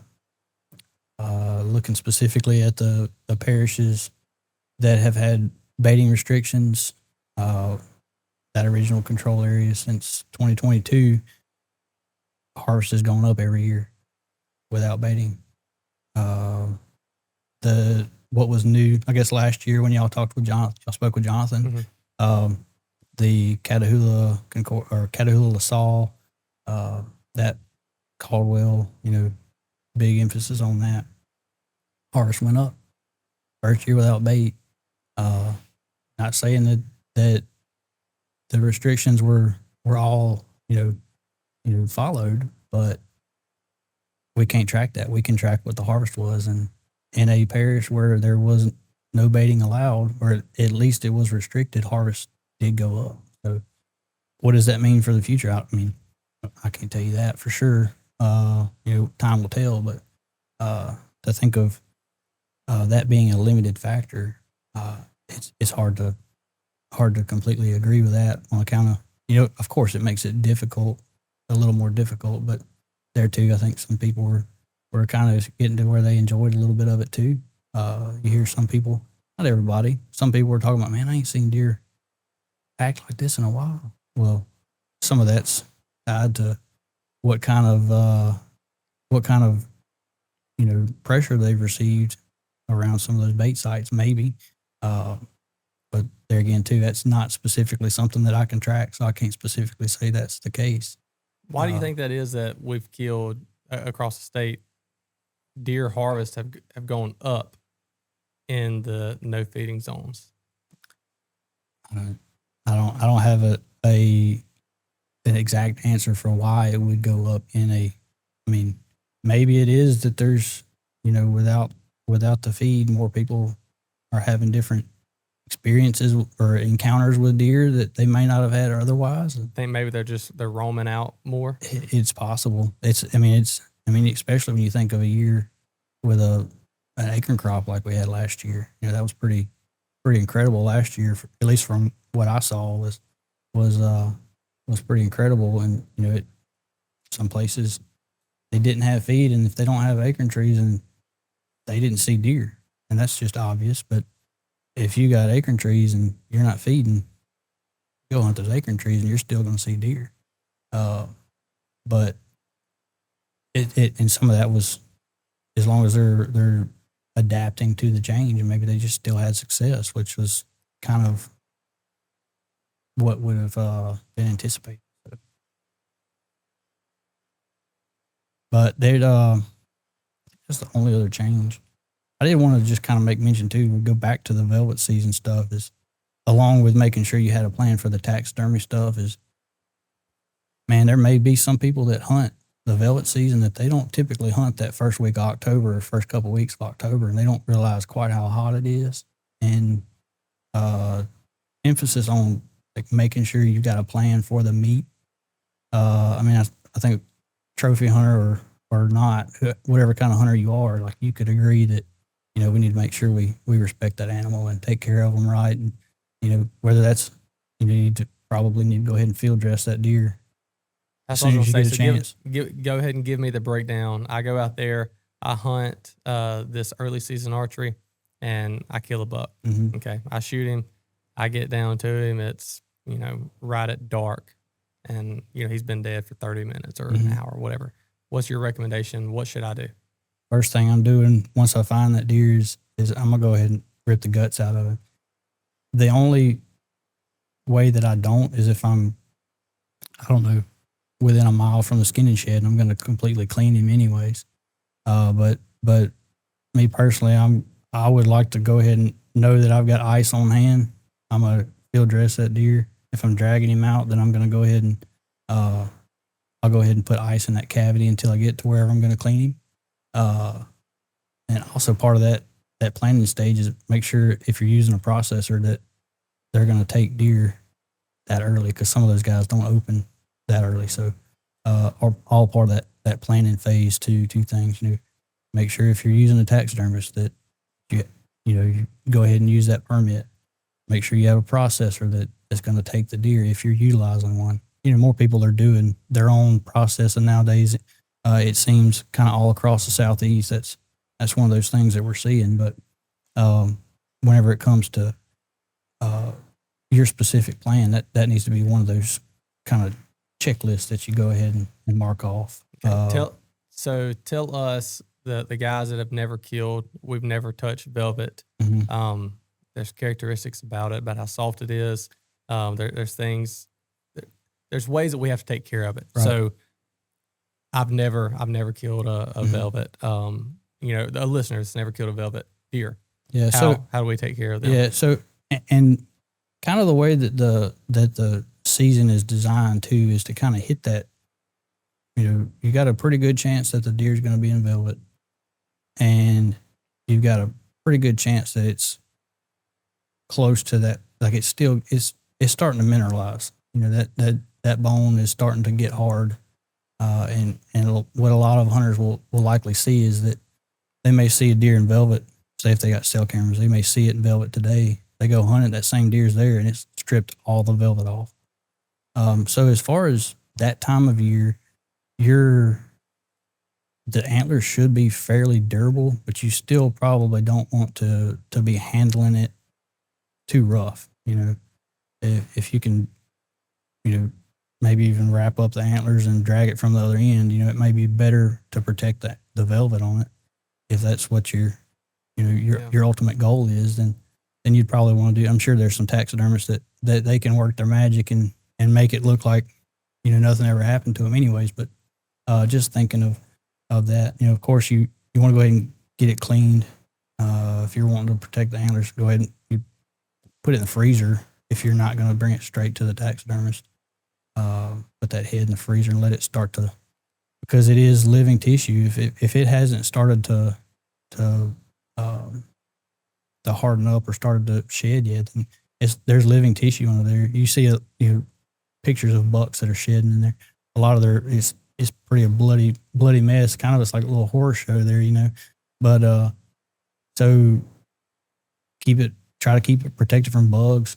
If you look at, you know, a buck, their antlers, if they're in velvet, you know, they've got all kind of horse flies, deer flies, mosquitoes, all that stuff is, you know, it's just drawn to those antlers. At that time, probably not near as much, but maybe flies. Once that deer dies, they may start to get on some of that, whatever living tissue's on there, they might be getting to it. Yeah, the point of me saying it was just that if you have not handled velvet before, have you handled velvet? Kinda. So, you know how like it's not durable. No. Like it's not quite this bad, but it's not far from getting this horn or getting this shed right here, getting a newspaper, dumping it in water, and then wrapping it on this tine, letting it dry for just a little bit, and then going and like getting your fingernail and just scraping across and it comes off. That's kind of how velvet can be. And in my experience, that's how most of it has been. And again, taxidermists may fix it, but if you kill a deer and you've never touched velvet, it will.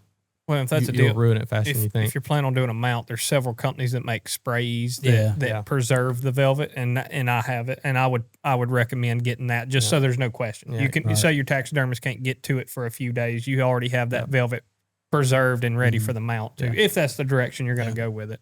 Yeah. And if the antlers are in a good enough spot, you know, in their transition from that spongy bone to a hard antler is you know, that taxidermist, they may recommend you strip all the velvet off and put some of that pseudo velvet on there. Mm-hmm. I don't know the correct term for it, but I've seen some videos where, I mean, it really looks pretty good. Yeah. You know, I'm not opposed to it, but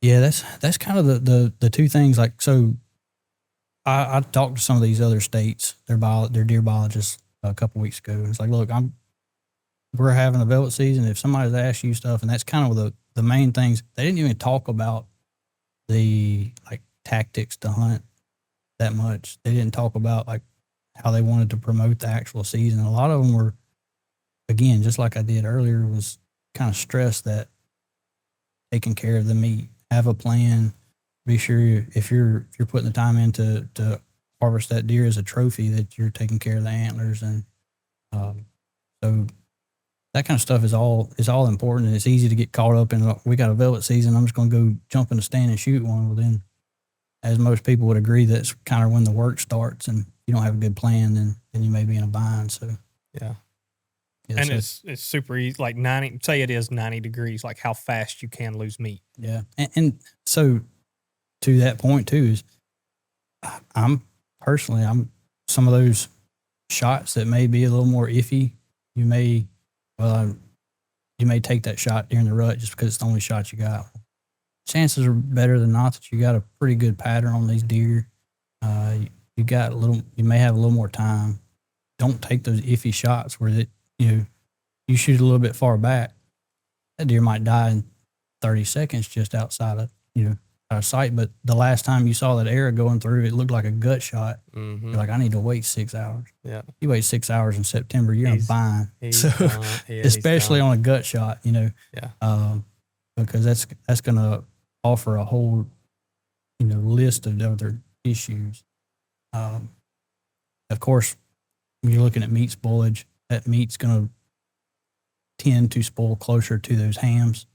they're pretty hot, and then they're right there connected to the those organs and stuff. So a lot of bacteria right there. So you want to make sure that you get that opened up and cooled off quick.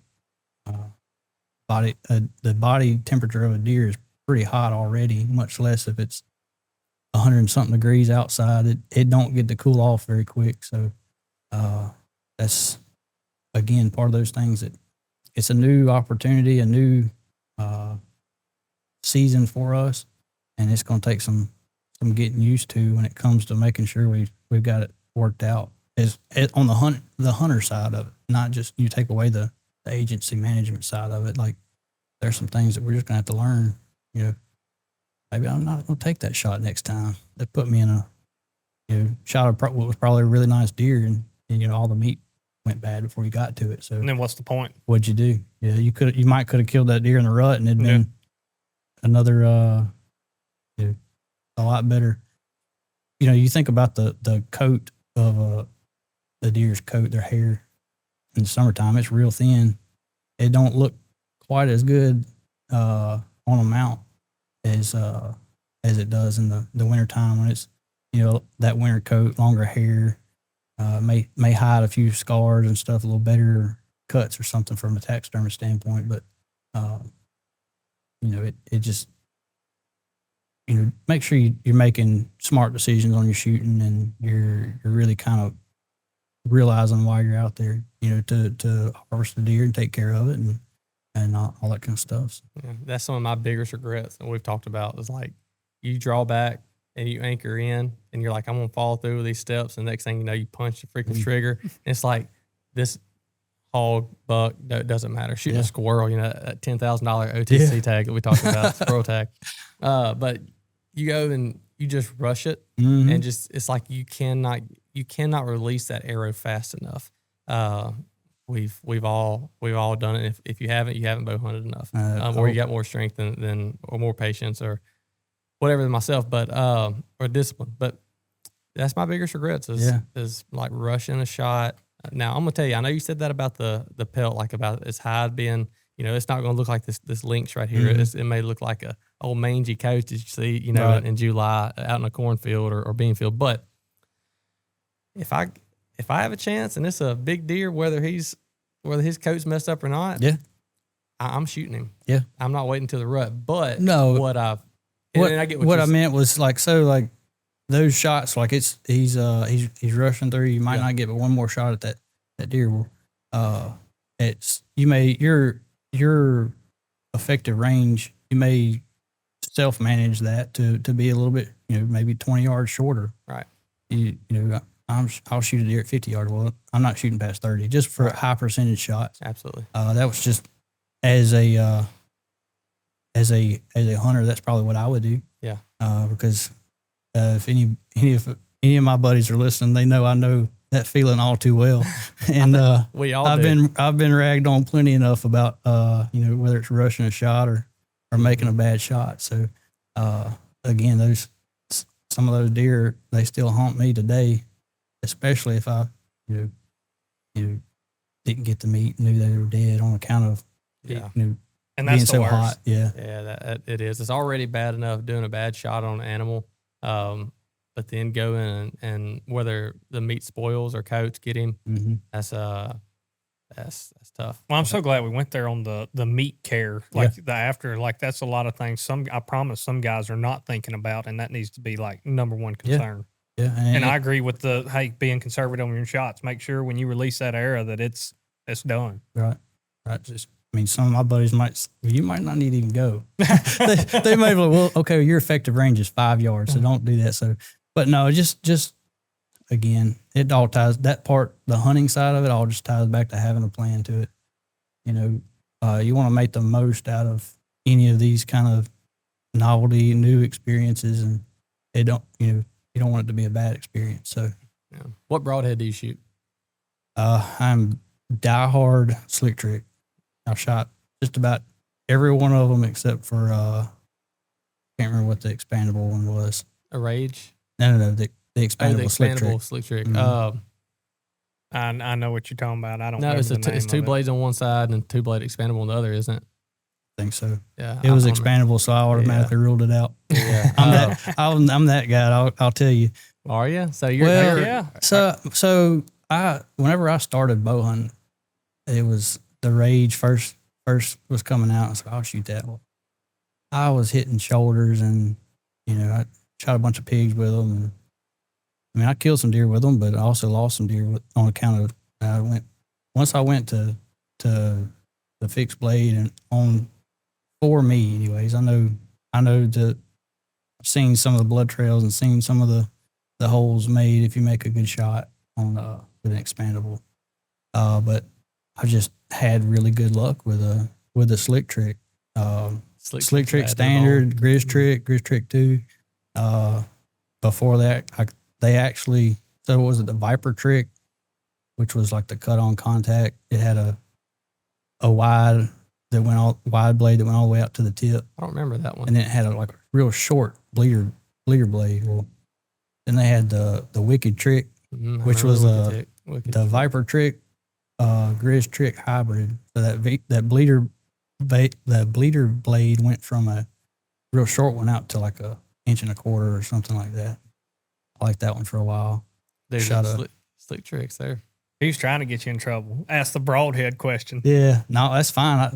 I'll bring it to my grave. I fought that fight with plenty of people. There's people that will fight over that question. What broadhead you shoot? Yeah, and that's fine. Look, whatever you have, whatever you have the most confidence in. Exactly. Yeah. Whatever you have the most confidence in. That's what you shoot. So last year I did just I had some things come up, and I was like, well, I don't have quite the time didn't shoot my bow like I need to. I got it restrung late, and then tuning in, I was like, well, I don't know exactly where I'm at. So I've got some of those mega meats. They made a heck of a hole. Now you speaking my language. And I wasn't disappointed in them, but I didn't finish the season with them either. So did you end with it on a bad note with a mega meat? Or no, that was kind of like one of those price point things to me. Oh yeah, they are. I mean, I've got, I don't know how many slick trick standard, the ferrule and the blades, and the mega meat. To me, it's a one shot deal, just for the durability of the blade. It did a good job. It killed the deer, but it was just, I went back to what I had, and I wasn't disappointed with it either. Mm-hmm. Yeah. No, that's the thing. You gotta shoot. We've talked about it, and we've gone back and forth. It's like, and we shoot a bunch of we're not married to one. Like we shoot a ton of different broadheads, just playing with stuff too. I say I ain't married to it, man. I'm gonna tell you, bro. That mega meat, dude. My gosh, that thing is so freaking devastating. Yeah. Like it is. It's man. I've shot a bunch of deer with them now. Like probably close to 15, and you've shot probably close to the same, and it's nasty. Right. No, I don't disagree. It was the deer I shot with, and I'll probably always have, at this point, I'll probably have one in my quiver. Like a backup. Yeah. Longer range shot. I tend to need as much ammunition as I can. So I'll have at least probably one of those in there. And a lot of those too, kind of ties back to some of the style of hunting I did at one time. When I first started bow hunting, hunting on like what was Jackson Benville WMA, I'd hunt in the mornings, I'd deer hunt, and I'd get down and I'd start slipping for pigs, and it's real hard to keep those blades in all the time. It's just some of those things that like I don't have to worry about that with a fixed head. If I had good luck with something else, but I've been pretty well married to those slick tricks for a while now. So, but again, slick tricks, good broadhead. Yeah, it's a great broadhead, and we did those like little flight tests on last year. Man, just that. I think it was the SS3s. Isn't that a slick trick broadhead? Yeah, that's what I put my wife in this year. Man. Flew great, quiet. Yeah. It's very quiet. That's another thing that we haven't talked about. So we did a video last year. Me and him. How many hours? We spent probably. It was a long time. A rainstorm got us. Yeah, it was what ended up messing it up. It was like 5-6 hours at least. It was all day. I mean, it could have been longer. I was gonna say all day. Yeah, we're gonna call it all day. It's whether it was 4 hours, 6 hours, 8 hours. It was a long time. So what we wanted to do is we wanted to go and get arrows of different weights because, a heavier arrow is going to be quieter than a lighter arrow. But so many people, when you just go and you buy, like you go to Spotted Dog and you go buy some arrows, a lot of arrows come with that Bonding Blazer vane, which is, the short 2 inches tall. It's a great fletching if you need a little bit of, I guess, wiggle room and maybe your shot or form or something like that where there's torque. And correct me if I'm wrong on any of this stuff, but it's going to steer that broadhead a little bit better. So especially like a bigger fixed blade broadheads is just more out there for that wind to grab, that air to grab. So it's just not going to fly quite as true a lot of times as what like your smaller, slim mechanicals are. So what we did is we got different vanes, blazers included, different arrow weights, and different broadheads versus and draw weights too. And draw weights. Yeah, we wanted to test all. I mean, we spent a lot of time on this, and once we got down to the last part, which was like the most important part of the study of listening to, like we figured out which ones were the quieted with certain configurations. Well, let's put them all head to head now, and let's go and get the actual data so we can put it up there. So we had 4 audio recorders out there to be able to go and test this, and they were gain was set up high, like essentially like the volume. They were very sensitive, sensitive, and so we had them out there. We were shooting the Black Bear at 70. We were shooting 20 to the Okay, so the target was at 70, and we had it at point blank 20, 40, and 60. So we had 4 mics set out there, and they were all. Well, I ended up going and syncing them all together. Well, there's a thunderstorm. That bluebird skies, everything's fine. The wind has not even picked up or anything yet, and you're hearing the gain is set so high on these audio recorders that you can hear the arrows flying. You could tell which ones, but you couldn't get accurate reading because thunder may clap and as the arrow flies over it. So we had a good bit of that. So long story short, we did not get to put the video out. We still have some of the data on it, but the point what I was going to say on it all is those slick tricks. They were. That's what my wife hunted with. Yeah. I mean, they were quiet, flew good, and we group tuned too. Like we also did shoot a broadhead, shoot a field point, and seen which broadhead flew the best too. And that SS3 stood out. Yeah, man, I've shot a few different bows, and man, I had one. It was a Hoyt Vector. I bought it from a guy that wanted it at a raffle or something like that, and it was set at a 29-inch draw, and didn't have the money just to restring it because of that. So I just shot it at a 29-inch draw, and I got to shooting really well, and it tuned very well for the Grizz Trick 2, which was the largest slick trick that they had. Man, with it being tuned the way it was, I was shooting out 80 yards right there, cutting the fletchings off my field tips. Wow. But I got the draw weight changed, or the draw length changed, I'm sorry, and it changed. And that's when I switched to the slick trick standard. Did you go up in weight? I did, but at that time I didn't. I stayed at the same weight, but I went to a little bit. That slick trick standard is a When you smaller say you had profile. the draw weight change. Draw length. Well, I meant draw length. Oh, draw it was length. at 29, and realistically, I'm more of a 28. Okay. So I was a little bit far, and I could tell. And I was like, well, I'll just get it. Because you had to change the cams out and everything for that. So, well, I'll change it whenever I need to get it restrung. So, whenever I got it restrung and cams changed and everything, it wasn't shooting those big, huge broadheads quite like it was at one time. So, I had to make that change, and just kind of stuck with those ever since. Got heavier in areas, just trying things out. I've been pretty pleased with What's your arrow setup? it's a gold tip. Any of the hunters, what's the Hunter Pro, Hunter, I've shot all of that series. Anyways. Hunter grain insert, 28. I got to where so if I can call, whether it's Spotted Dog or whoever was cutting my ears at the time, it's like, hey, I just need carbon to carbon, 28 inches, and just kind of left it at that. Yeah. And it's somewhere around like a little over 500 grains, I think, total. Heck yeah. Knocking everything. So Yeah, that's still, I mean, That's a great setup. That's still 70 not pounds, that I'm heavy. assuming. Yeah. 28-inch draw. yeah, Yeah. it shoots well, man. Like I got some buddies that are, when are you gonna quit shooting those logs out there? They're Them the logs go through stuff, though. well, I've had some good experiences with that in that sense, and I mean I'm not making real far shots anyways. I mean I think my farthest shot ever was like 40 yards. Let You're me fine. tell you That's just- something. You're That's fine. 40 yards. That stretches on That's out a there. poke on a whitetail. When you go and absolutely. you draw back on it, and you're used to looking at that block or that whatever the deer target out there, you draw back 40 yards, you get used to it. Mhm. Even if it's like a Glendale full rut, you Right. get used to it. But when it's a freaking deer, especially a doe, Game changer. oh my gosh, it's like, dude, It's totally different aiming at It a deer, is. at an animal, than Yeah. a target, any animal. It is. Yep. It absolutely is. Oh, Yep. what are? I guess if there was like a myth that people had for deer, I'll give you. You can think about it, Dude, he's asking the hard ones. Yeah, I'll let you think about it for a second. But if there was a myth that you wanted to debunk, Besides the obvious, What's obvious? what's obvious? CWD being a myth. Like Oh, if Yeah. I'm thinking That's- moon. Oh, That's the moon. one. That's the one I always hear. I didn't know if that was one, but Moon, the blood yeah, moon. Yeah. all that kind of stuff. yeah. Man, I've seen research that shows that the moon does not affect it. That might not be your experience, but research has shown that the moon didn't affect it.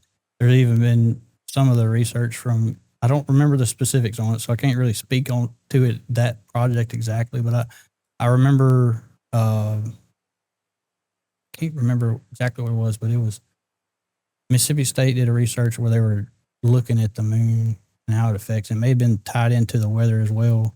And That's the one I'm talking about. there was a little bit of difference where it did show, but it was slight, man. I mean, all in all, deer move the dawn and dusk. Like it's Yes, sir. just they're muscular, and that's when they move. And of course, there's going to be some deer move all day long. I know people that they just night owls. They do Okay. better at night, or they move better in the evening, or whatever it is, and just by how they deer were designed to move the most. And pressure is going to affect hunting pressure will affect some of that, I'm sure, and deer are moving. The big take home to some of those research projects was deer are moving more than you think. That doesn't mean they're moving long distances, but they're moving. So really fine tuning where your setup is, scouting really well, getting into that sort of thing is to me, I would spend more time with that than worrying about what moon phase it is.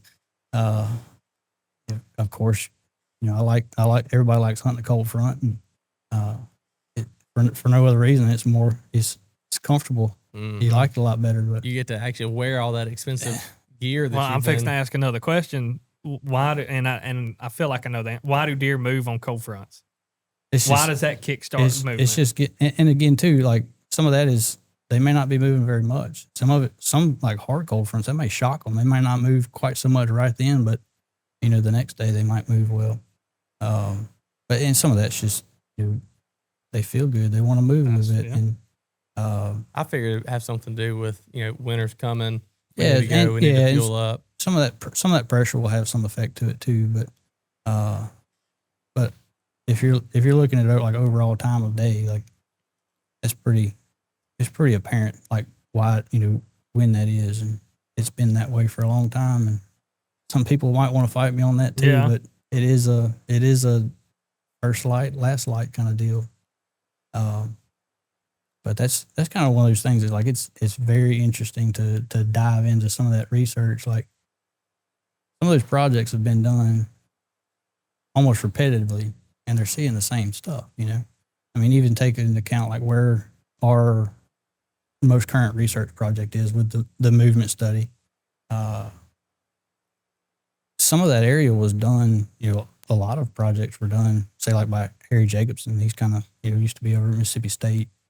And going back to doing some of the same research, similar research, more modern technology can kind of fine tune stuff. Like we're going to be able to compare that research now to what was, novel research at the time. So, all of those projects that they're doing for looking at deer movement, how deer are moving, and for the most part, at least when you go to the same area, you can kind of pick them out, and it's holding true for some time. So, but there too, there's some deer that just move more than others. there's 2 deer in mind. Like thinking of that project that we're doing is I just geek out on it looking, especially that first year we were in it. I was checking every morning what they do yesterday. We had one deer that he was on a property. I think he was estimated at 3 years old, maybe 4 years old when they caught him. And so he moved.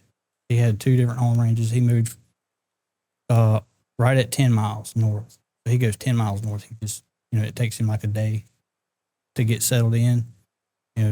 What turns out was his wintertime home range was turned out to be like twice as large as like that summertime. But he was passing up a buck that didn't move out of like a 200-acre block. That stayed there, did not get out of it at all. All year or just summertime? All year, didn't matter. He stayed in that same spot. But there was that buck that he literally passed up at some point on his travel was, that's just a small, you got some other, you could probably weed out some more. But those 2 in particular it was the first year in the project and it was something cool to see and it just stuck in my head real hard. So, you always hear, or I've always heard that the older a deer gets, the smaller his home range is. Are we finding that may not necessarily be true overall? I probably wouldn't be the best one to speak on that, but over time, I would assume that it kind of all plays into every deer is a little bit different. Yeah. So it's hard for me to say without looking at all the different research, yesterday to know exactly the results on that. But most of those studies are showing that some deer are just going to be different. Some deer are very predictable, and other ones just throw you for a loop. So I love that. Oh, that's awesome. So is there any characteristics that when you look at that 200-acre plot deer, when you look at him, is there any characteristics at all that you can visibly see versus, that you could attribute to, okay, your short-legged, I know that sounds out there, but maybe your short-legged deer, they're going to stay in this smaller area, and then your longer-legged, racehorse-looking deer, your big, long limousine-looking ones, those are the ones that are out traveling. Have y'all noticed anything like that? It's possible, but I mean, when you look at that specific characteristic, I don't know where it's been looked at too much, but when your habitat definitely would be a potential driver, and that's part of what we're looking at on that study that we're doing with University of Georgia is looking at, as that Mississippi River rises and falls, like those deer that are utilizing the batcher, which is again the unprotected side of the levee, how soon are they leaving as that river comes up? Where do they go? Why are they going there? And for how long? Those are kind of some simple questions that can be, I say simple, those are some questions that can be weeded out through that movement data. Some of it might be fragmented habitat surrounded by, some big ag country. Some of it, they go to big blocks of timber, and why are they there? I don't know. You may be able to weed some of that out a little different in like a pine setting, but that particular study, those are all kind of questions that we're hoping to be able to answer. We got another couple years of that study, and so we finished up capture this past year. We'll have 2 more years of monitoring, so then they'll be able to run their final models through all that data. But it's been pretty cool to see so far. You think of like the habitat change of some of that other movement, that the buck that was up from Mississippi and he moved across the river into East Carroll Parish, and some of that habitat he was leaving, he went straight to the same kind of habitat. Like, why did he do that? It may not have been habitat for him. Stuff like that. Like you think you can pin down something, but sometimes it's just a deer being a deer. On personality, That's on it. characteristics, they're going to go and do their own thing. We're about to get ready to wrap this thing up. So be thinking if there's something else, be thinking about that Dude, that you want to ask. It was great. Yeah, dude. I'm it. so glad I got to come on this one. What gets you excited? Whether it's data, whether it's some studies you're running, is there anything that you can think of that just kind of gets you a little bit giddy right now? Yeah, I mean, I got into this field to work with wildlife, and specifically wildlife. I haven't been the most outgoing person all the time, but what it has actually happened is it's more of a human dimension aspect to the job than I thought whenever I was getting into it. And to kind of grow in that sense has been enjoyable. But really, to me right now is kind of looking at the future of not only deer, because I'm kind of a deer nut now, but just the overall getting hunters in the woods, doing something, hunting something. I got two boys that I've kind of got them jump started into hunting. Not my 2-year-old yet, but his older brother, he's doing some things that I didn't get to do at that age. Just trying to get him exposed. We kind of owe that to the future to kind of expose people to stuff like that, and it don't have to be just deer hunting. I'd almost say it needs to be something other than deer hunting. Get them out there, let them learn how to look for sign, go squirrel hunting, go rabbit hunting, because ultimately that's the kind of stuff that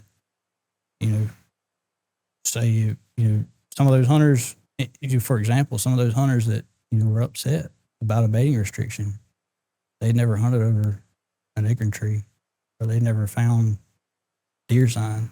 So it was a good bit of a change for those guys. And for some of the guys that, they are a little more used to hunting sign and stuff, it's like, okay, well, whatever. It's just another day to go out in the woods.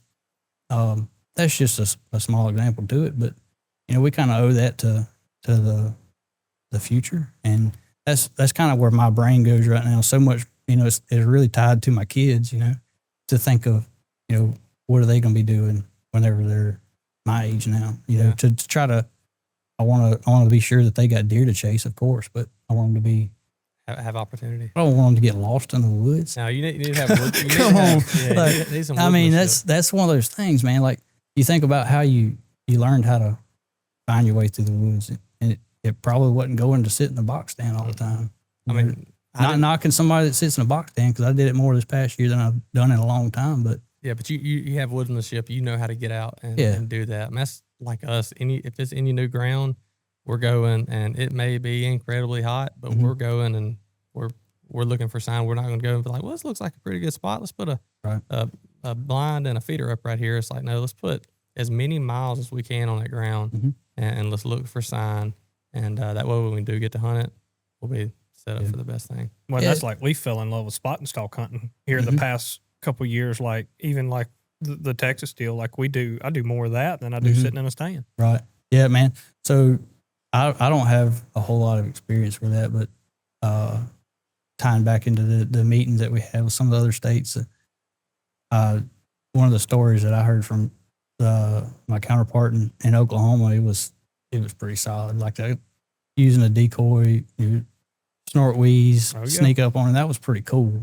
I hadn't experienced that, something quite like that. But there are people that do experience that in our state, and they're successful, and they are good hunters because they know how to get through the woods, and they know how to find the sign, and that's important to pass on to me, not only for younger hunters, youth, but if somebody just hadn't hunted before. That when you think about something that gets me excited is to know that we have a future hunting public out there that's going to be successful and enjoy the same. Because if not, then we're going to be in a bad shape in another 20 years, whether there's something that's controversial in CWD or not. If you don't have that hunter draw to it, and you have people that take the time to show some stuff, and whether it's deer hunting or turkey hunting, duck hunting, it doesn't matter. Get out there, help them out, and that's kind of the importance to it. Yeah. Well, it's hot outside. It is. I'm ready for deer season. The AC in here, it is doing as much as it can to keep up. Yeah. So deer hunting is not the number one thing on my mind right now. Going and chasing one with a bow. I know it is yours. You just got back from Texas, and this dude, he's all fired up. Yeah. He's up till 4 o'clock this morning building arrows when he's got 3 dozen ready to go. But it's getting closer. It's for me. on my mind. I'm ready. It's getting here. I mean, dude, today is August 5th. Mm-hmm. I mean, tell me when the early season hunt, when's it open again? 28. Area 2 is the 29th. Sorry, 29. Yeah. So it's 9 days for no matter what area you're in. So area 2 is August 29th through September 6th. And area 1 and 6 is September 12th through the 20th. Again, both of them 9 days inside the CWD management zone on private land only. Are you hunting it? I don't know yet. Don't know if you have? Yeah, we'll see. What was area 1? When does it open again? September 12th and 20th. How do I find the map that has Okay, so the zones you can and can't hunt? go to, I've got it here, but I'll tell you the easiest way to do it is go to our webpage. You can go to our CWD page or just to our actual site. We have an interactive map called the Louisiana Outdoor Explorer. It works just like Google Earth. Okay. So you can pull it up on your computer. You can pull it up on your phone. You use it on your phone, it'll show exactly where you are, and it'll show the boundaries. But not only that tool is actually useful for some other stuff too. Like if you get on there and start playing and you find like the different layers that we have on there. So we've got estimated breeding dates. We got a breeding date map on there that shows the whole mix of different breeding ranges that we found through our herd health checks, and it shows populated for those areas when the breeding dates. Now, don't get that twisted. If you're looking at it, the breeding dates that's not exactly it could be where you see rutting, but you're probably going to see more activity, a couple of weeks before. That breeding date would be in lockdown. Yeah. That when that deer is actually being bred. Mm-hmm. So what we're looking at essentially what we do on some of those herd health checks is we've shot pregnant does and we measure the fetus inside there, and you can measure those and you can bring it all the way back to the same day that she was bred and even out to the day that she was going to give birth. And those herd health checks, we do a number of things, checking, kidney fat index, overall body score, lactation, all that stuff is good for. We haven't done as much in the past, but we can get some good information on it. That's where we get that breeding date stuff from. So if I'm looking at this correctly, in the red, that's going to be the CWD management. Yep. Okay. So they're pretty good size, but there's only 4. Right. Yeah. So if you were to, let me see, look at it quick. I don't know if they're still on there. No. If you could go back and you could probably find some of our older maps from earlier in the year. Just think of an extra 10 miles on any, like the surrounding of those. That's what it was. That's what it was at one time. Yeah. Now you did a couple things. You put when that piece of legislature went through, it did shrink the zone. So that helped get some people out of what was a inconvenience for them. But for those hunters that are hunting inside of those management zones, to recognize there is a little bit more complexity to, if you're using a processor, there may be less processors in that area. And that's not knocking the area, but it's just to let the hunters know that when they find they're looking for their processor, to make sure that if they're bringing the whole deer in there instead of cleaning it, to make sure that they're inside that management zone. Yeah. So on this early season archery buck hunt, mm-hmm. you can hunt inside or outside of the CWD, or only inside? Only inside the CWD management zone. Yeah. And that's not saying that that's forever, but that's just where we're at right now. Yeah. And when that season was first, created, there was a larger area there, but we're still going to be able to actually fall in the zone. Yeah, we're gonna find quite a bit of information off of this, whether it's chalked up to incentive for how much interest is out there from the hunters that might not get to utilize the season this year, or how successful the hunters that are able to hunt it. Like we'll get a good data set off of year one and kind of go from there. If I don't know if we're gonna get enough information in 1 year, or if it might take a few years, or it's just kind of unknown right now. But we're gonna be looking at it. What can people do to help get you the information you need to benefit this hunt? Well, so this season. Yeah, so the one of the things would, if you're interested in it, just go out there and hunt. We do a web-based survey, or it's a email survey now. That one I was mentioning about from the 1970s, and we'll likely have some questions in there about, did you hunt the early velvet season? Were you successful? That kind of thing. But we'll also, as deer are being reported, we'll be able to see in real time. Once both seasons are over, short of DMAP properties, we can run a report that says this number of deer were killed in this area. So we can have just a general idea of how much utilization we got based off of harvest. But there too, like when you get an opportunity at something new like this, take advantage of it. Go hunt. Talk to us if there's something that if you had a good experience or a bad experience, it may be worth contacting us and letting us know how it went.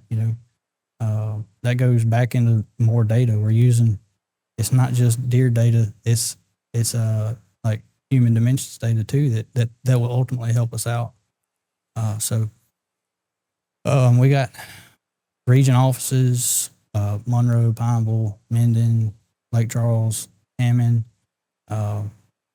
Reach out. There's other guys. I'm one of what will be two in the deer program, but we've got a pretty good staff that is knowledgeable about the area and all that kind of stuff. So you have questions, reach out to us. The misinformation part of things is a difficult deal. So if there's any questions, please reach out to us. I would not try to call anybody out for any specific misinformation, but if it's posted off of our social media, actually posted, not in the comments. If we have a press release that's come from us, take that. But if you have questions, I'm answering the phone all the time. There's always somebody that can answer your question. If we don't know the answer, we'll figure it out and get it to you. So that's one of those things, like not fully diving into the misinformation, because that's when you talk about something that hurts. There's a hard, it's hard to get around, whether it's deer season, CWD, just an overall opinion of anything that somebody that might take for gospel that kind of skews whether it's their attitude on hunting or whether or not they're successful in the future. It's all kinds of things like that when it comes to management of wildlife in our state, in my case specifically deer, by all means reach out. I would rather you do that than get the wrong information and get kind of sideways, or get what's funny is, like, you talk to some of the people that do call and they want to vent, and I'm fine with that too. Like, if you need to vent, call me. I'll talk to you and give you the correct information. And more often than not, the guys that was just about to cuss me at the beginning of the conversation is we're having a pretty good conversation. We might not agree on it, but he at least has the right information. Yeah.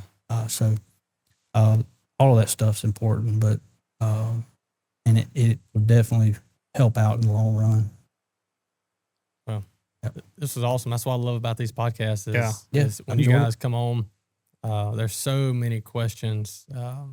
Not everybody's going and reading the fine print, so to speak. Like, not everybody's reading the press releases. With this day and age, everybody wants quick, easy, fun, insight. And so I appreciate you coming on, just like everybody else coming on and just sharing y'all's knowledge with us. And anytime. Yeah, that was awesome. Y'all have any other questions? Y'all let me know. I'll be glad to come back and help. If you got somebody else you want to talk to, I can get you in contact with them, something like that. So I enjoy it. I appreciate it, and it does us good job, or good opportunity to kind of answer those questions. I'm sure there's some other guys had the same questions y'all did, but didn't quite know how to get to it. So yeah. Oh, we'll get you back on. This is fun. This is really fun. Appreciate Congrats on the job promotion. I appreciate it. We've Jonathan was a great supervisor. He taught me a lot, and whenever I came in, it was as much like a team mentality. Like he taught me a bunch, and I had some experience before, but being able to focus on just deer, by all means, it helped me out a lot. And I think we're in a good spot, as an agency for kind of all wildlife management right now. So I'm looking forward to it. Yeah, was it good, Zach? Appreciate you. Thank y'all. Glad to finally see you again. I know. Like I said, had to come to a podcast to hang out. Yeah, it's been a minute. We live not a mile. It ain't far. It ain't far, and we ain't seen each other in forever. So, but no, I'm glad you made it. Thank you. And your knives, they still selling? Trying to. Yeah, we're out of them right now. We come off a big run, going to the Total Archery Challenges, but I'm getting built back up. There'll be some on the website soon. Well, they ain't gonna last long. I hope not. Say that joking. He builds some knives. He may build 20, and they sell in a day. It's you build them personally? Yeah, that's what I do. I build custom knives. Okay, yep. Cool. That's pretty interesting. Like all kinds, or just everything. specific? Kitchen knives, skinning knives. I build a little bino harness knife. All kinds of stuff. I'd cut myself with that. No, that's cool. Very interesting. Yeah, I'll check them out. That's pretty cool to just some craftsmanship like that. It's cool to know there's some people out there doing that. So cool. About like them old school biscuits, Mama and Grandma. Yeah, and absolutely. They used to make. Yes, it's a trick we need to keep. Right. All right, Brad, Kennon, thank you for coming on. I really appreciate it, Mr. Appreciate Zach Poole. y'all. Appreciate you coming on. Everybody, thank you for listening. Tax Free Weekend is coming up. This episode is dropping next week, so it'll be the second week of August. And like I said, Tax Free Weekend, you have 2.5 weeks to get ready to get all your ducks in a row, because it's going to happen. It's going to happen fast. It's going to be here fast. So we appreciate it, everybody. Thank you. See you next time.